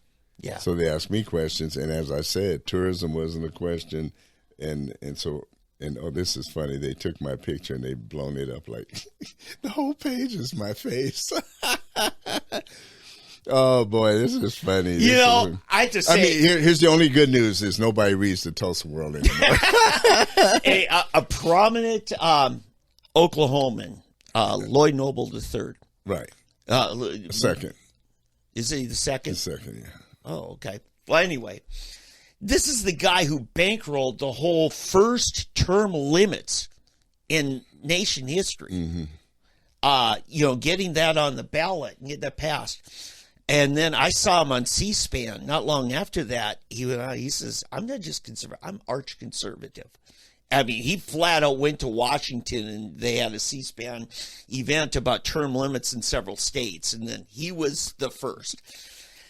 And he saw an article kissing up to the other candidate in your race. And what did he do? He reached out to you and said something. He says, all the reasons they gave not to support you are all the reasons why I do. And I think he's listed as one of your contributors. And I think Lloyd Noble, the whole Noble family is a great family in Oklahoma history. And in what they've done and continue to do. And this guy, well into his 80s, I think now, still has his office downtown Tulsa, last I heard. Yeah, he's a true Tulsan. I mean, we were talking. I met him once. It was at Mark Costello's funeral, and just great guy. But there are people who are going to be like Lloyd Noble and say, you know what? I read the Tulsa World to find out what not to believe, And, Yeah. But like I said, I think of, what it reminds me of when I first got saved, actually before my junior year at Tech. Yeah. At registration, back when universities were not afraid of the ACLU, they used to, Gideons used to be able to be at registration. And they gave out the little green Gideon's New Testament. Oh, yeah. And song. It had New Testament songs. So they said, here, would you want one of these? And I said, yeah, I never had a Bible. Being raised Catholic, we didn't, just wasn't something you had. Yeah. Except that big one at home. Everybody had the big Catholic family Bible. Oh, yeah. That nobody ever read. It just sat it's not there. for reading. It looked good. Yeah, it was just good. It's our shrine. Right. So I got my little green Bible, my little green New Testament. Never opened it, but I kept it all the way through graduation. And then I had it in a drawer by my parents' house. So when I got saved, that's all the Bible I had, other than the big Catholic Bible. And so I happened to, after I got saved, I pulled it out because I was told I need to start reading the Bible. So I listened and I opened it. And the first thing I came to was Psalm 37. Trust in the Lord and do good. Yeah. Fret not thyself because of evildoers. Yeah. So fret not, trust in the Lord and do good, so shalt thou dwell in the land. Yeah. And it goes on to say, fret not because evildoers, you will consider them, and they will not be. Yeah. Basically, the psalm says, just remain faithful to the Lord, do what you need to do, what you're supposed to do. I'll take care of them. Yeah. God, and that's kind of how I've lived my life. I've had to just say, do what you're going to do. Do what you're going to do. My trust is in the Lord, and if He wants me, and this is kind of how it's been in this race. I've just said, Lord, if you want me to be city councilor, you're going to do it. Yeah. If you don't, I'm not. So all I can say to the Tulsa world, I say it to you now because you'll probably be watching this. Do your best. Yeah. Because it's not you against me. I believe it's you against me and my Lord. Yeah. And I wouldn't throw everybody at Tulsa World in there. Randy Crable's a good friend of ours. Sure we have great respect for Randy. Sure. This is not the kind of journalism I expect from Randy. No. And see, I think to his credit, I have a feeling. I mean, I don't know for sure if this writer really has his whole heart in this. I'm wondering if he's not being told. Oh yeah, we want you got to do because so far he's been fair. The last thing he wrote another thing, and he was pretty fair. That's why I don't want to mention his name. I mean, everybody. Did he call you? Yeah, he called me. Yeah. You know what? To me, that's the first sign of a legitimate guy who wants to write a fair story. Yeah, and the story overall. Here's what's weird: the second half of the story is very fair. Yeah, it's just it's so weird. Like for some reason, always they take the title and say something, and then when you get into the story, it says something else. Okay. And that whole thing about the tourism. I mean, honest, it's state tourism endorses Tulsa can't oppose to public funding for tourism. I'm not opposed to any funding for tourism. Yeah. I mean, I don't even. That's what I don't get. Yeah. I mean, it makes no sense when you actually read the such article. a stretch. Yeah. It's beyond credibility. But I want to say this: in journalism, you find out the journalist who writes a story does not get to write the headline. The editor writes the headlines. So they will pull something out. Fact is, they can even flip paragraphs so that, here, I want this to be the top paragraph. So the editor will usually do that. Yeah, I'm not saying they flip paragraph, but I'm saying it is standard practice that the editor makes the headlines. Yeah, no, I thought the writer actually has been very fair with me, and so I don't want to throw him on the bus, under the bus, and I don't want to, be too harsh on him. Okay. Because, like I said, till now he's been pretty fair.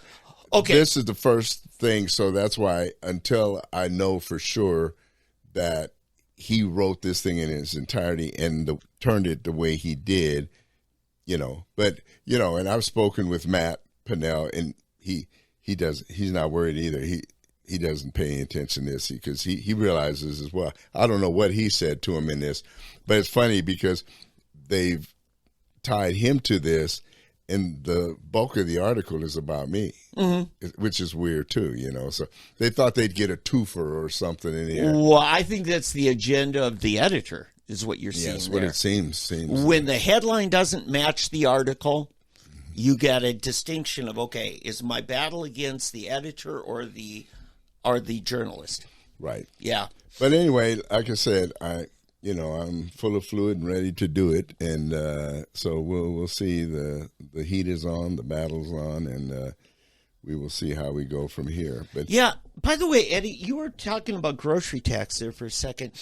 Used to be Town West Shopping Center out there, 49th West Avenue, right off of I-44. Yeah, the one. Yeah. They used to not be annexed into any city. Sapulpa came up and annexed. Did it? Yeah.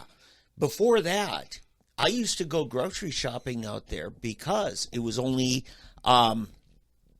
state sales tax then.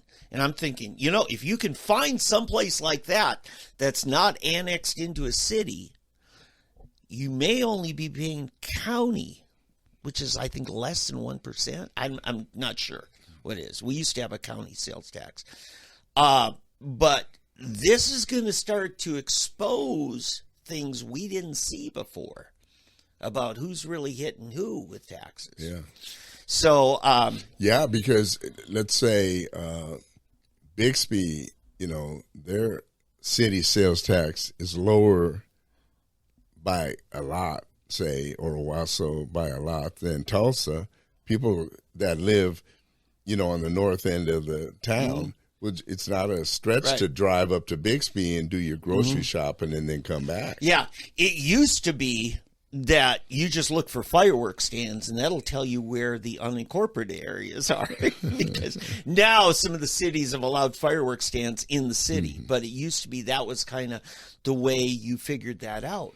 Right. And because, man, if you can get groceries with no, that's almost like being on food stamps. Right. Because they don't pay any taxes Right. on their food. Yeah. For what's bought. Yeah. So, Wausau in the north, Bixby in the south, BA in the east, and Sapulpa in the west, or, Sand Springs or whatever. Yeah. A friend of mine called me just a couple weeks ago, said, what's the population of Tulsa proper? I said, it's probably getting close to 400,000. He said, Minneapolis is only like 398,000. I said, yeah, that's Minneapolis proper. The thing is, in a city like that, they got so landlocked that they can't grow anymore. Mm-hmm. And Tulsa's starting to get that way, at least to the south and east. Whereas I think you're going to see the city of Tulsa expand into Osage County, especially if we can get the school thing taken care of. And the thing is, there's some beautiful land up there. Yeah, my son just built up there. Well, there you go. Yes. Yeah, it's rolling oaks, limestone bluffs. And yeah. It's just gorgeous. And I don't know how it's remained like it is. It's so weird, too. Mm-hmm. From what I understand, too, you can't say it's tornado proof, but it's been the least hit by tornadoes up there because of the way the hills are. Apparently, they say that it breaks up the tornado up there or something like that. Don't tell that to Barnstall because they got wiped out this year. Yeah, but Barnstall did this year. But it is. You're right. It is rare. Well, I'm speaking of North Tulsa. Right. Yeah, North Tulsa, no doubt. So anyway, here's the last key to this. It was like 15, 20 years ago. I was talking to Michael Bates, him, fellow blogger, because he was talking about Planet Tulsa. And I said, they need to recenter the city by creating a loop expressway around the northwest side. And Dewey jumped on that, Dewey Bartlett, then at that time was mayor. And it's surface street for much of it, but Highway 11, which goes from, by Memorial, by the airport, right, and then continues around to the Osage Casino, and then just kind of becomes surface road.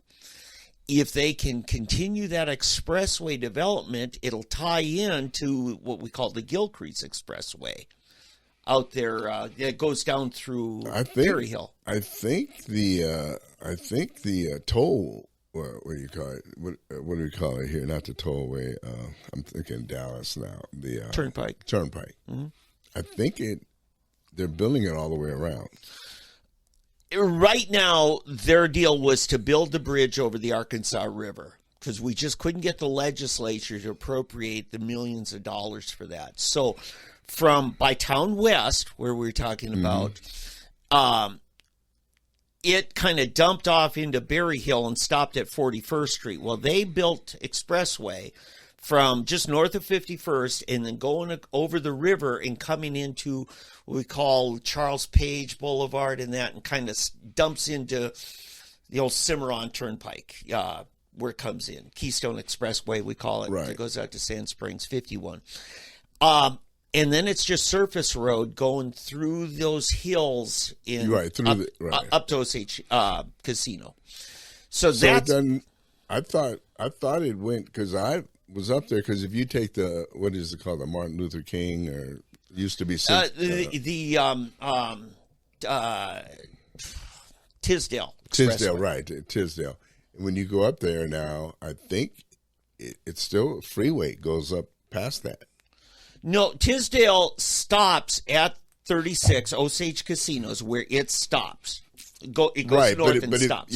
Right. But if you go west of there, I think it's not expressway. It is surface road within a mile. Oh, okay. So that going through Osage County, that portion. So is it 2 lanes or 4 lanes? It's just 2 lane. Oh, okay. Yeah, it's because that's where it stops from expressway, interstate class. In Tulsa County, drops to surface road. But if we can get that done, That's what the city can do. The other thing we need, hello, Ryan Walters, are you listening? No developer's going to develop in Tulsa Public Schools, a major development where I'm talking $500,000 and up homes, okay? Because that's the kind of, this land is so good. That's the kind of people you'll attract. Because, my son, who's way up at about 70th Street North, he's only 7 miles from downtown. When you got expressways like the Tisdale, if you're a lawyer and you work in the courthouse, it's 10 minutes max to get up there to the Osage Casino. So this is the kind of development that will recenter the city. And then a lot of those arguments that we used to have of why are you building all this stuff downtown, which is way off in the corner. Well, North Tulsa, or as the black community likes to call it, or somebody was trying to change it to Tulsa North, but it's losing its identity. The people hate it. You know what's happening. Gentrification is one of the terms I've heard. Yeah, but not only gentrification, but what's happening too, Hispanics are moving. Yes. I was just this week up at Pine and Harvard, and there was a Mercado, Mexican supermarket. And I'm like, really?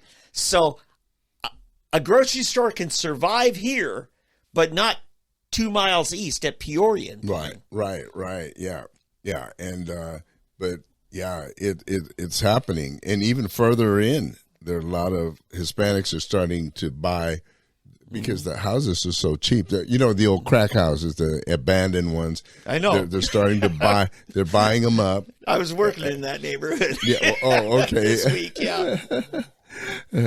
I won't venture to guess what type of client you're working for. It was Section 8. Yeah. But anyway, so that is happening as well, and I would venture to say in 10 years it's probably going to be a very, very highly integrated community. It's so funny too because 10 years ago, 15 years ago, back, the people were very staunchly opposed to anyone moving from there. A lot of people, say younger families, wanted to move south, and they were just almost bludgeoned by the people verbally for daring to abandon the neighborhood, the community. Leaving the plantation? Well, kind of, yeah, one of those deals. But for abandoning and moving into the white neighborhood or whatever, moving south. Anybody that moved south was a traitor considered. Yeah. And a lot of people were pressured to move back because it was so ingrained in them that this is our community. And so even though they moved south, they just never felt at home. They never felt welcome.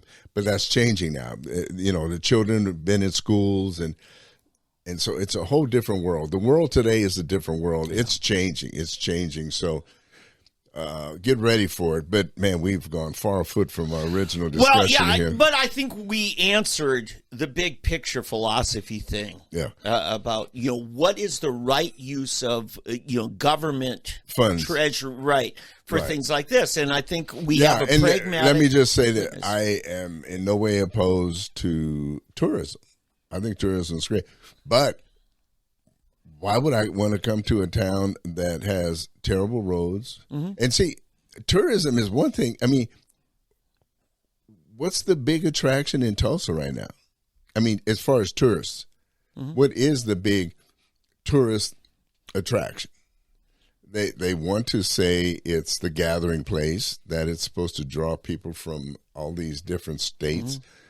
Then did the Woody Guthrie, has that museum opened yet? Did that? They've had that Guthrie thing for 15 years now. Yeah, but is it the Pop Museum, which is that's what I'm talking about? I'm sorry, not the Guthrie, the Pop Museum. Is it open and going? Not that I'm aware. Yeah, that's where I'm. Got that, but see, that isn't even there. But what is the major attraction in Tulsa? It is Route 66, as far as I'm concerned, which is not any one entity. Right. It's just right. And the only other thing I can think is casinos. Oh yeah. So, I mean, that's about the biggest tourist attraction that I can think of. Yeah, but Eddie, here's what I want to get, because I got one more thing to say to the Tulsa Wilderness. You've watched the phenomena the last 2 years of the Taylor Swift concerts. She'll go into a community and do a series of, like, for 3 days, a bunch of concerts, right? Does that money come into the community, or does it go into Taylor Swift's pocket and back to New York Park Avenue, the Empire?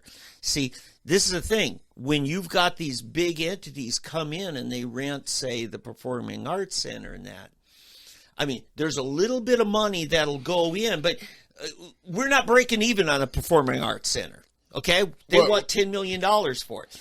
And I'm saying those are not the kinds of tourism. Well, that's the be okay. Yeah, right. We're talking be okay with Taylor Swift. On that, right. But I'm using that analogy of when you have a show and a promoter, maybe both from out of town. Right.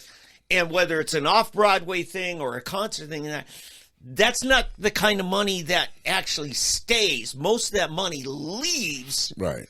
Whereas the kinds of tourism that is like wayside attractions and things like that, or even, say, the Tulsa State Fair, or, any of these things. Okay, now that's money that actually does get absorbed for a long period of time in the community. Mm-hmm.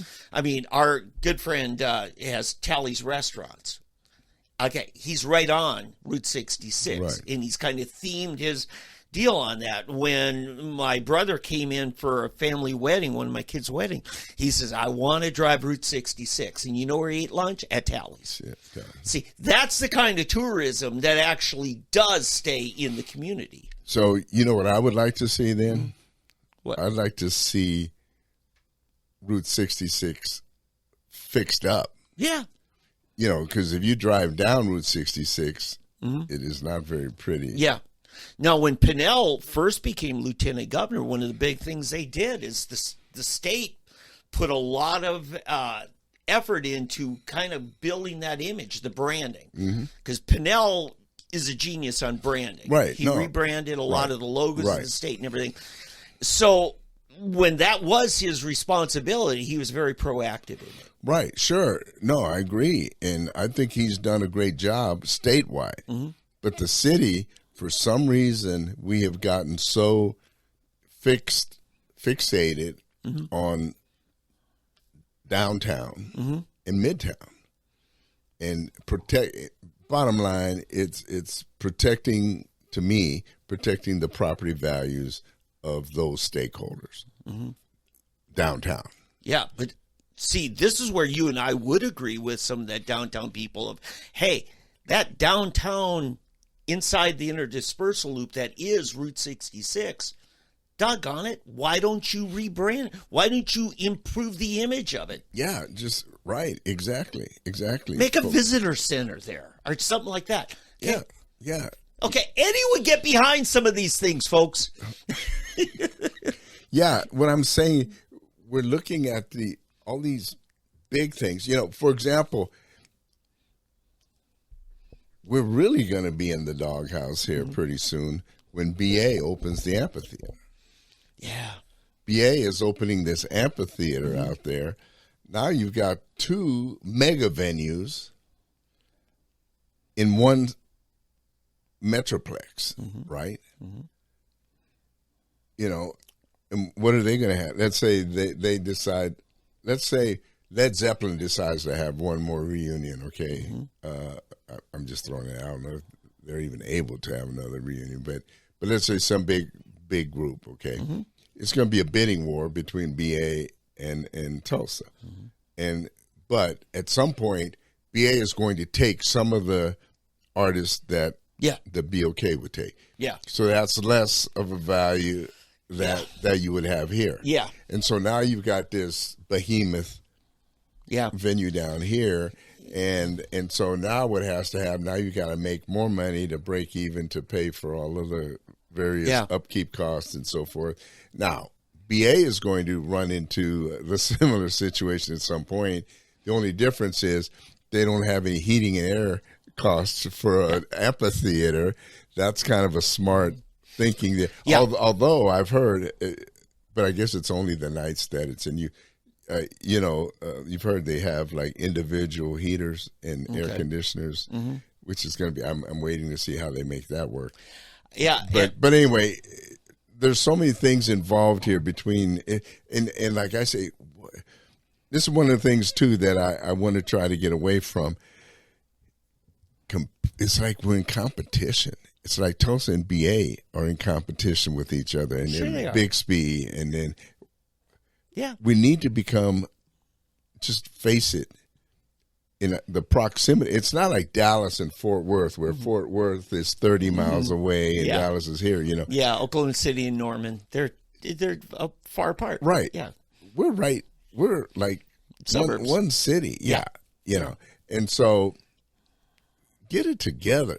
Have a relationship, have regular meetings. Okay, what are you guys planning? Yeah. And then we're going to plan that. Well, wait a minute. Is there a way we can do this? We'll help you with it. You help us with this, and that. Let's put our minds together. What about Bixby? What about Sand Springs? What about Owasso? This is how you build a community. And then we can okay, if you guys want that, we'll give you that. We're going to focus on this. We'll spend our money on this here while you guys spend yours on this and this. I mean, just it's a whole new way of thinking that I believe that we're not doing. Yeah, Eddie, what comes to your mind are the most famous amphitheaters in the United States? Hollywood Bowl. Or That's Red in the Rock. top 5. Red Rock is by far the biggest, according to the websites. I've looked at. Okay, yeah. And I've been there a couple the big. You're saying biggest. I'm thinking the most famous. The most famous to me is the Hollywood Bowl. It is. Yeah, okay. It's famous. Right, but Red Rock, yeah. Red Rock, and I've been there because it's the natural formation of you're like in this little canyon area between two outcrops. And we have one of those situations. And I talked to one of our county officials that I said, we have a scenario like that. It's called in Chandler Park. Where they do all the rock climbing along Avery Drive on the north edge there. There's an area there where a creek comes out and goes into the Arkansas River. But you have a natural formation there. How big is it? And I looked at it, I ran the numbers, and you could make it as big as 60,000 seat. Really? Just going up the slopes of this ravine. And I said to this person you and I both know with the county, he said, Avery Drive is actually sinking into the Arkansas River very slowly. If we tried to put a 4-lane expressway, because you got to get the people in and out. Right. So you have those scenarios. But here again, my philosophy is I don't want the county building an amphitheater when you've got private enterprise, and like you have there in Broken Arrow, and they found some cheap land right along the turnpike there, the Broken Arrow extension. And that's the kind of scenario you want. The only thing I think would be better is if you had a place that had that aesthetic value of Red Rock, and Chandler Park has it. So, but yeah, it's really cheap to run those because you're not heating and cooling a building or having to constantly maintain a building. Right. If you just have bleacher seats, just poured in concrete going up each side of the ravine, ta-da, you got it. So, hey, I want to we'll clean we got a lot of other things. Clean here. our palates, and we need to get. But it's interesting here, showing again how the media can drag people into political things and in a direction that they think people are supposed to go, think the way they're supposed to. There's a writer and for USA Today, and this writer, for some reason, Nancy Armour is her name, and she thinks that Patrick Mahomes, and she characterized Patrick and Caitlin Clark as ineffective. Oh. And the reason she thinks that they're ineffective is because they won't come out and endorse a political candidate. Isn't that a shame?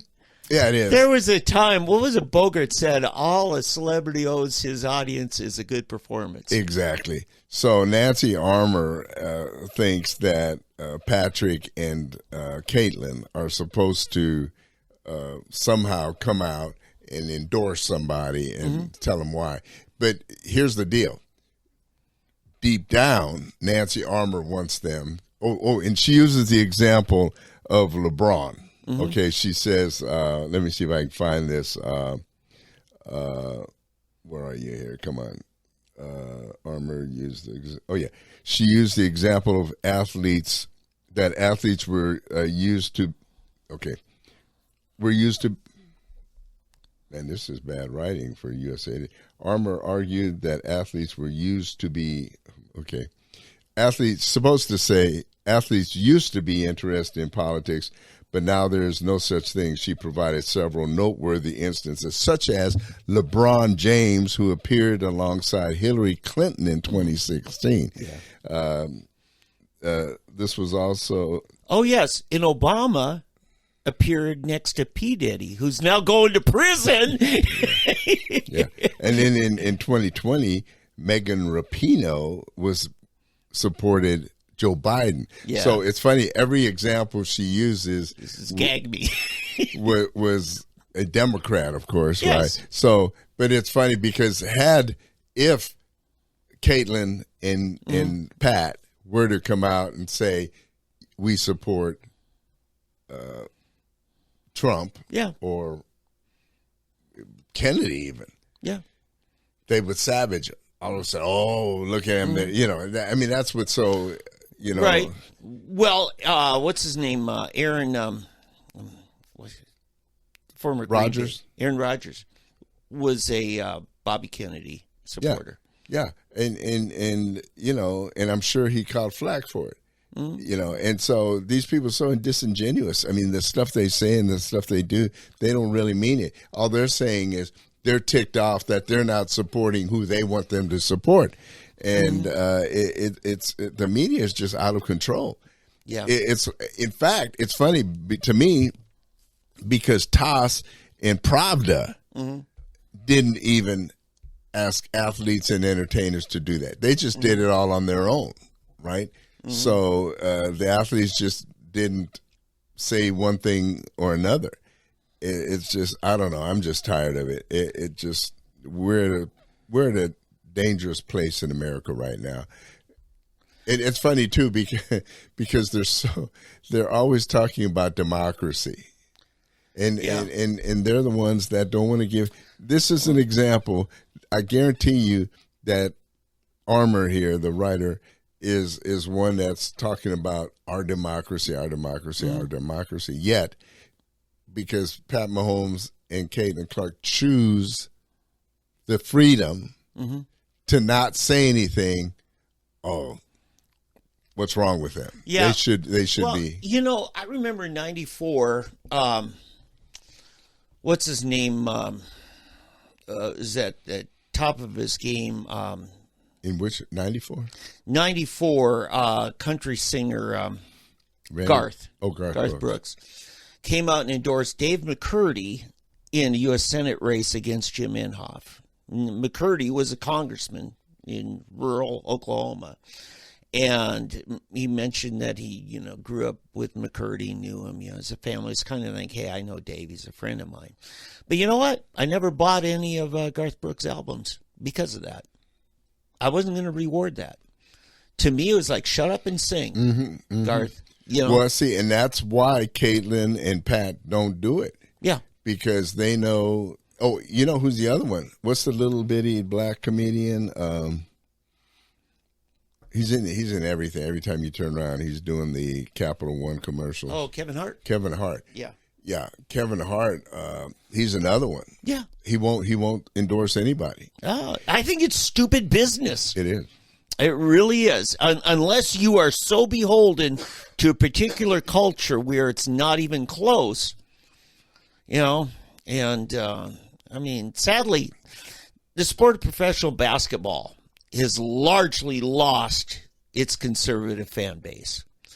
And if they had any brains at all in the WNBA, they would be telling Caitlin Clark, don't you dare endorse a Democrat. You're the only reason we got conservatives actually tuning into our games. Oh, yeah, yeah. And she's turned that game. I mean, they started out 1-8. They're going to the playoffs now. I know.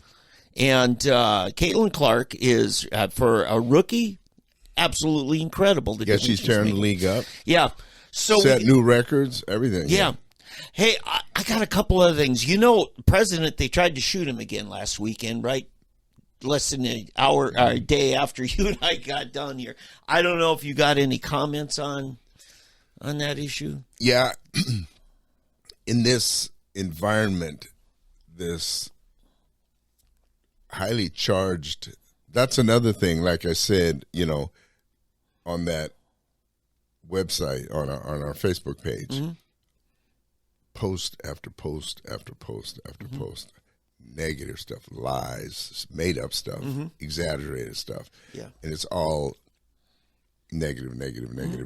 And have you seen these YouTube videos of where they're asking people, or talking to people about first time Trump got shot, and people are just mad that the guy missed? Yeah. You know, this shows the state of our country. Yeah, they're terrorist sympathizers. Yeah. I don't ever recall any conservative person that I know, or I've ever seen a video of a conservative person upset that any Democrat that was shot, or an attempted assassination. Well, that's probably because there are no attempted assassinations of any.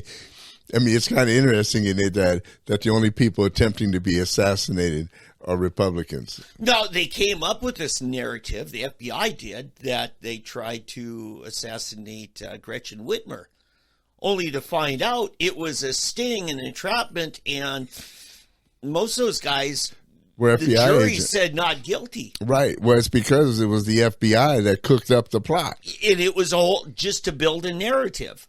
Right. It was the FBI meddling in an election. Right. That's what they really were trying to change the narrative. Yeah. The interesting thing with Trump, oh, by the way, evidently a song called The Fighter is #1 on iTunes. John Kahn is the guy who produced it. Fantastic video. But it just shows Trump, you know, the fighter. And they carry a lot of footage of that. So that's another. I've got the very absolute best song that could ever be used. I just need to get somebody to put a video to it. You want to tease it? No. Oh, you don't want to? No, Okay. not until Stay somebody. tuned. I'll play the song for. I think I thought I played it for you before, but I don't know. You've played a lot of songs to me, so I don't know which one. No, I'll play it for you. But if we ever get a video for it, it's absolutely the best song that could be used. Mm-hmm. Yeah. Okay. Well, cool. I got one other thing. Yeah, go ahead. This happened in Kentucky this week. They're looking for a new district court judge and a new sheriff. Why? Because the sheriff went into the courthouse, the county courthouse, into the judge's chamber, shot and killed the judge. Now, he's the judge assigned to their county, but he's a district court judge, much like we have in Oklahoma, you know. And we really haven't heard a narrative as to what led to this shooting. Yeah, that's crazy. But I'm actually looking at a CNN article on this. A small, tight-knit southeast Kentucky community has been reeling after the sheriff was arrested for the killing of a prominent district judge in his chambers Thursday. Get this, spurring residents to wonder what would have triggered the shooting and prompting for calls for better courthouse security. And I laughed when I read that. Really? Because I know in Oklahoma, guess who runs the metal detectors? The sheriff. The sheriff. You know, guess who's the only people allowed to have weapons at the courthouse? The sheriff and his deputies. Guess who killed the judge? The sheriff himself. And I'm just like, really? Because I remember a day, Eddie, and you do too, when anybody could just walk in and out of the courthouse. It was a people's house.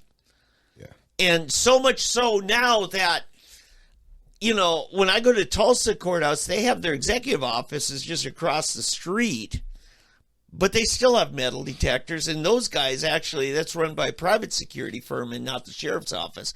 I can at least have my little pocket knife on my keychain going into the, you know, county clerk's office or to pay my taxes. But over the courthouse, no, they'll take my knife away from me.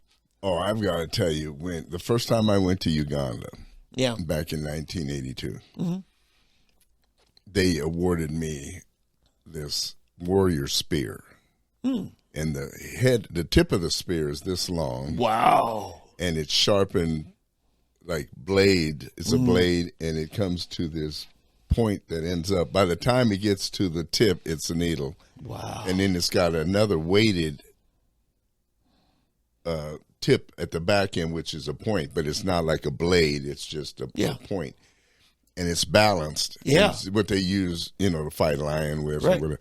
So they gave me this and a drum and all this. So we're leaving, and you know, it's not something you put in your bag or anything. So I carry this onto the plane. Oh wow! Yeah, KLM.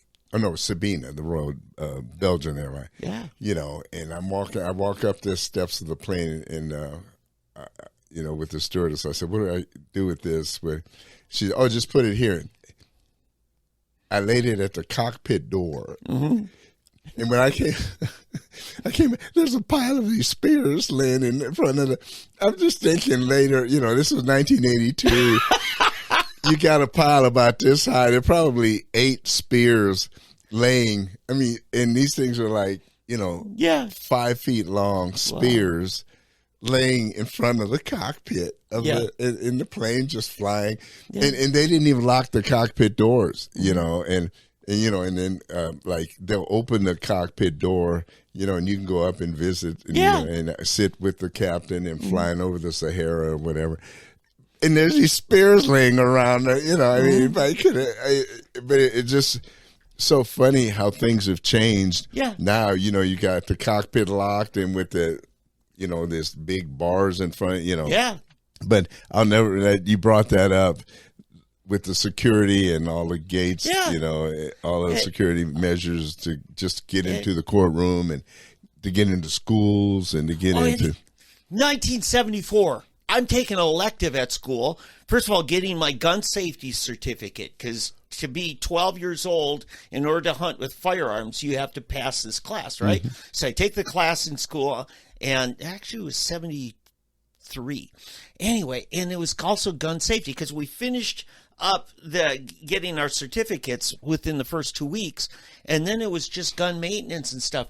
I had to bring my shotgun to school. I brought it on the bus, gave it to the bus driver. Had to be in a gun case. But, Eddie, you would never hear of that today. A bus driver colluding with a kid to bring firearms into the school. Yeah. And now, you know, they're busting kids now if they have it in their trunk in the parking lot. Yeah. Yeah. Now, you go up to Pennsylvania. In fact, Butler, this kid that, you know, is dead now, tried to shoot Trump. He didn't make the school shooting team up there. Shooting sports is a high school sport up there in rural Pennsylvania. Right. Not in Philly where you grew up. It's still a shooting sport. A different kind of sport. Just not sanctioned by the schools. Hey, one last thing. This is becoming a big story here. And I don't know if it's verified or not. They're trying to figure out if it's real or not. The gentleman running for Mark Robinson is his name. He's running for governor of North Carolina. He'd be the first black governor of North Carolina. Yeah, big guy, right? Preacher. And everybody's, you know, was really supportive and everything. Well, now they're claiming he's made these statements sometime that he's a black Nazi. That's one statement, and that in some porn film. And so he was in a porn film? Well, that's what they're trying to say. And as of yesterday, it wasn't proven, okay? And So here it said, despite a recent history of anti-transgender rhetoric, Robinson said he enjoyed watching transgender pornography of archived messages. A review of archived messages found in which he also referred to himself as a perv. But yesterday, what I read, this wasn't proven that it was actually him.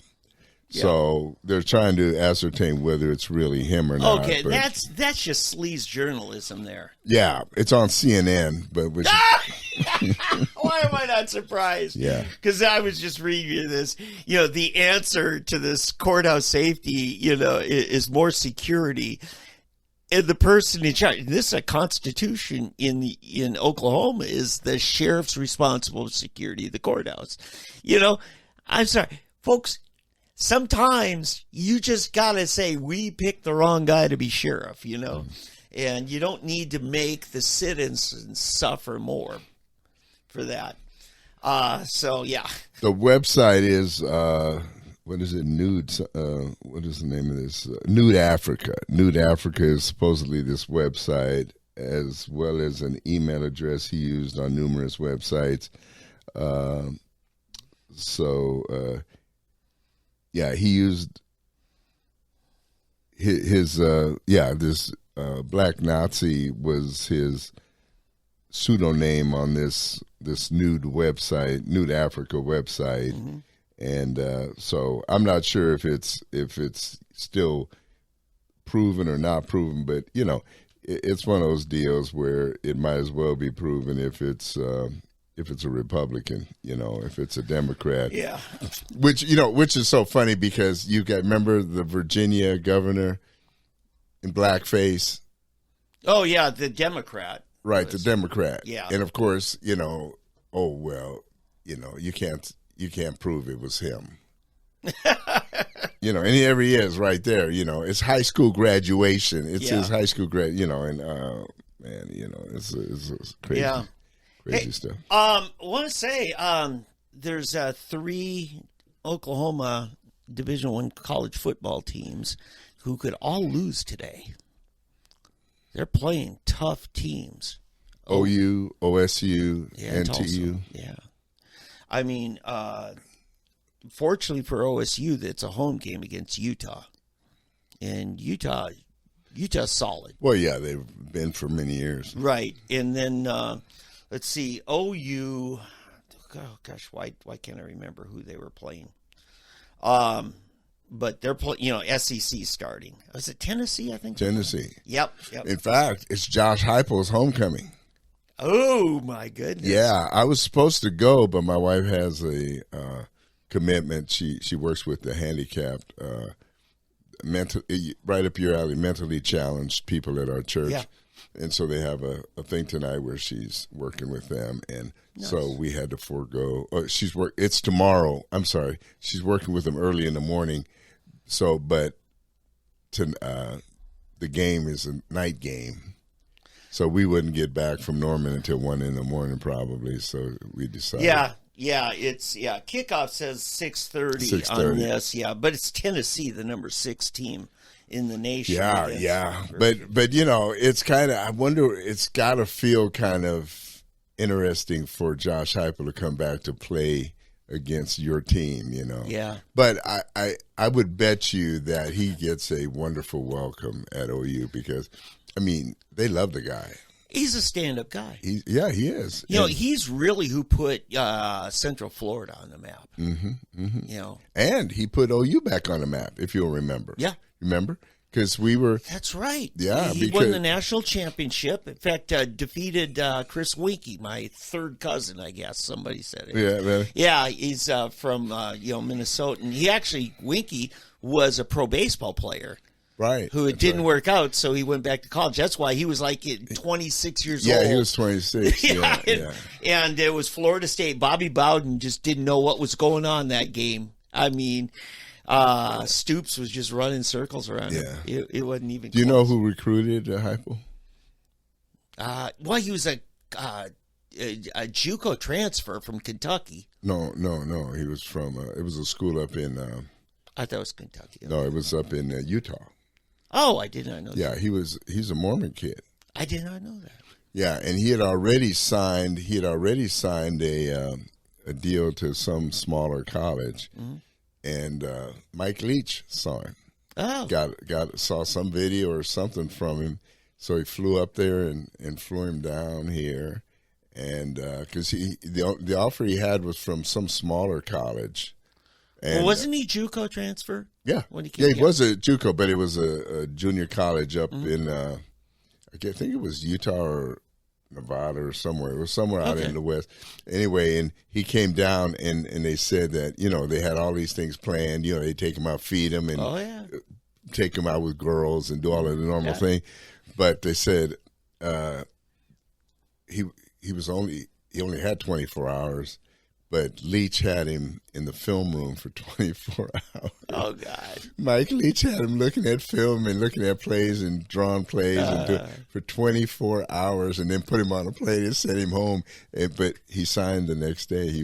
Well, so Leach was part of Stoops' team? Yeah, he was the original. I did not know. He was his original offensive coordinator. I did in not fact, know. in Leach's book it talks about it. And then later I'd heard stories about, and the defensive coordinator was Mangino. Oh, okay. That was before this guy. Yeah. Brent Venables. Yeah, what's funny though, they said that the two, Leach and Mangino, they just hated each other. I mean, they didn't hate each other, but they fought like cats and dogs. Yeah. And they said that they would be in meetings on different sides, and Mangino would just want to climb. He'd jump up on the table like he's coming after Leach, because Leach would aggravate him, because he, would make remarks about how terrible the defense is or something. Yeah. Mangino would come after him, and he had to pull him back and stuff. I would have loved to have been in that room. Well, then Leach is the one who really should be getting the credit for that national championship against Florida State, because I think he left the year before. It was in Heupel's second year that Leach came the first year. Okay, and then so Leach wasn't there long then. No, because as soon as he turned the program around, and next thing you knew, Texas Tech. Oh yeah, snatched him up. That's the problem with having a successful program, is you keep losing all your assistants. Right. In fact, Todd Graham was telling me he turned down the Auburn gig, and he's frustrated. I was working at his house one day. He says,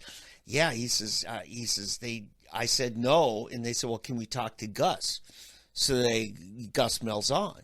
Malzahn goes there in the first year. They win the national championship at Auburn. Yeah. And it just was eating up Graham. I mean, it just ate him up. That's what's his name took his place, Gundy.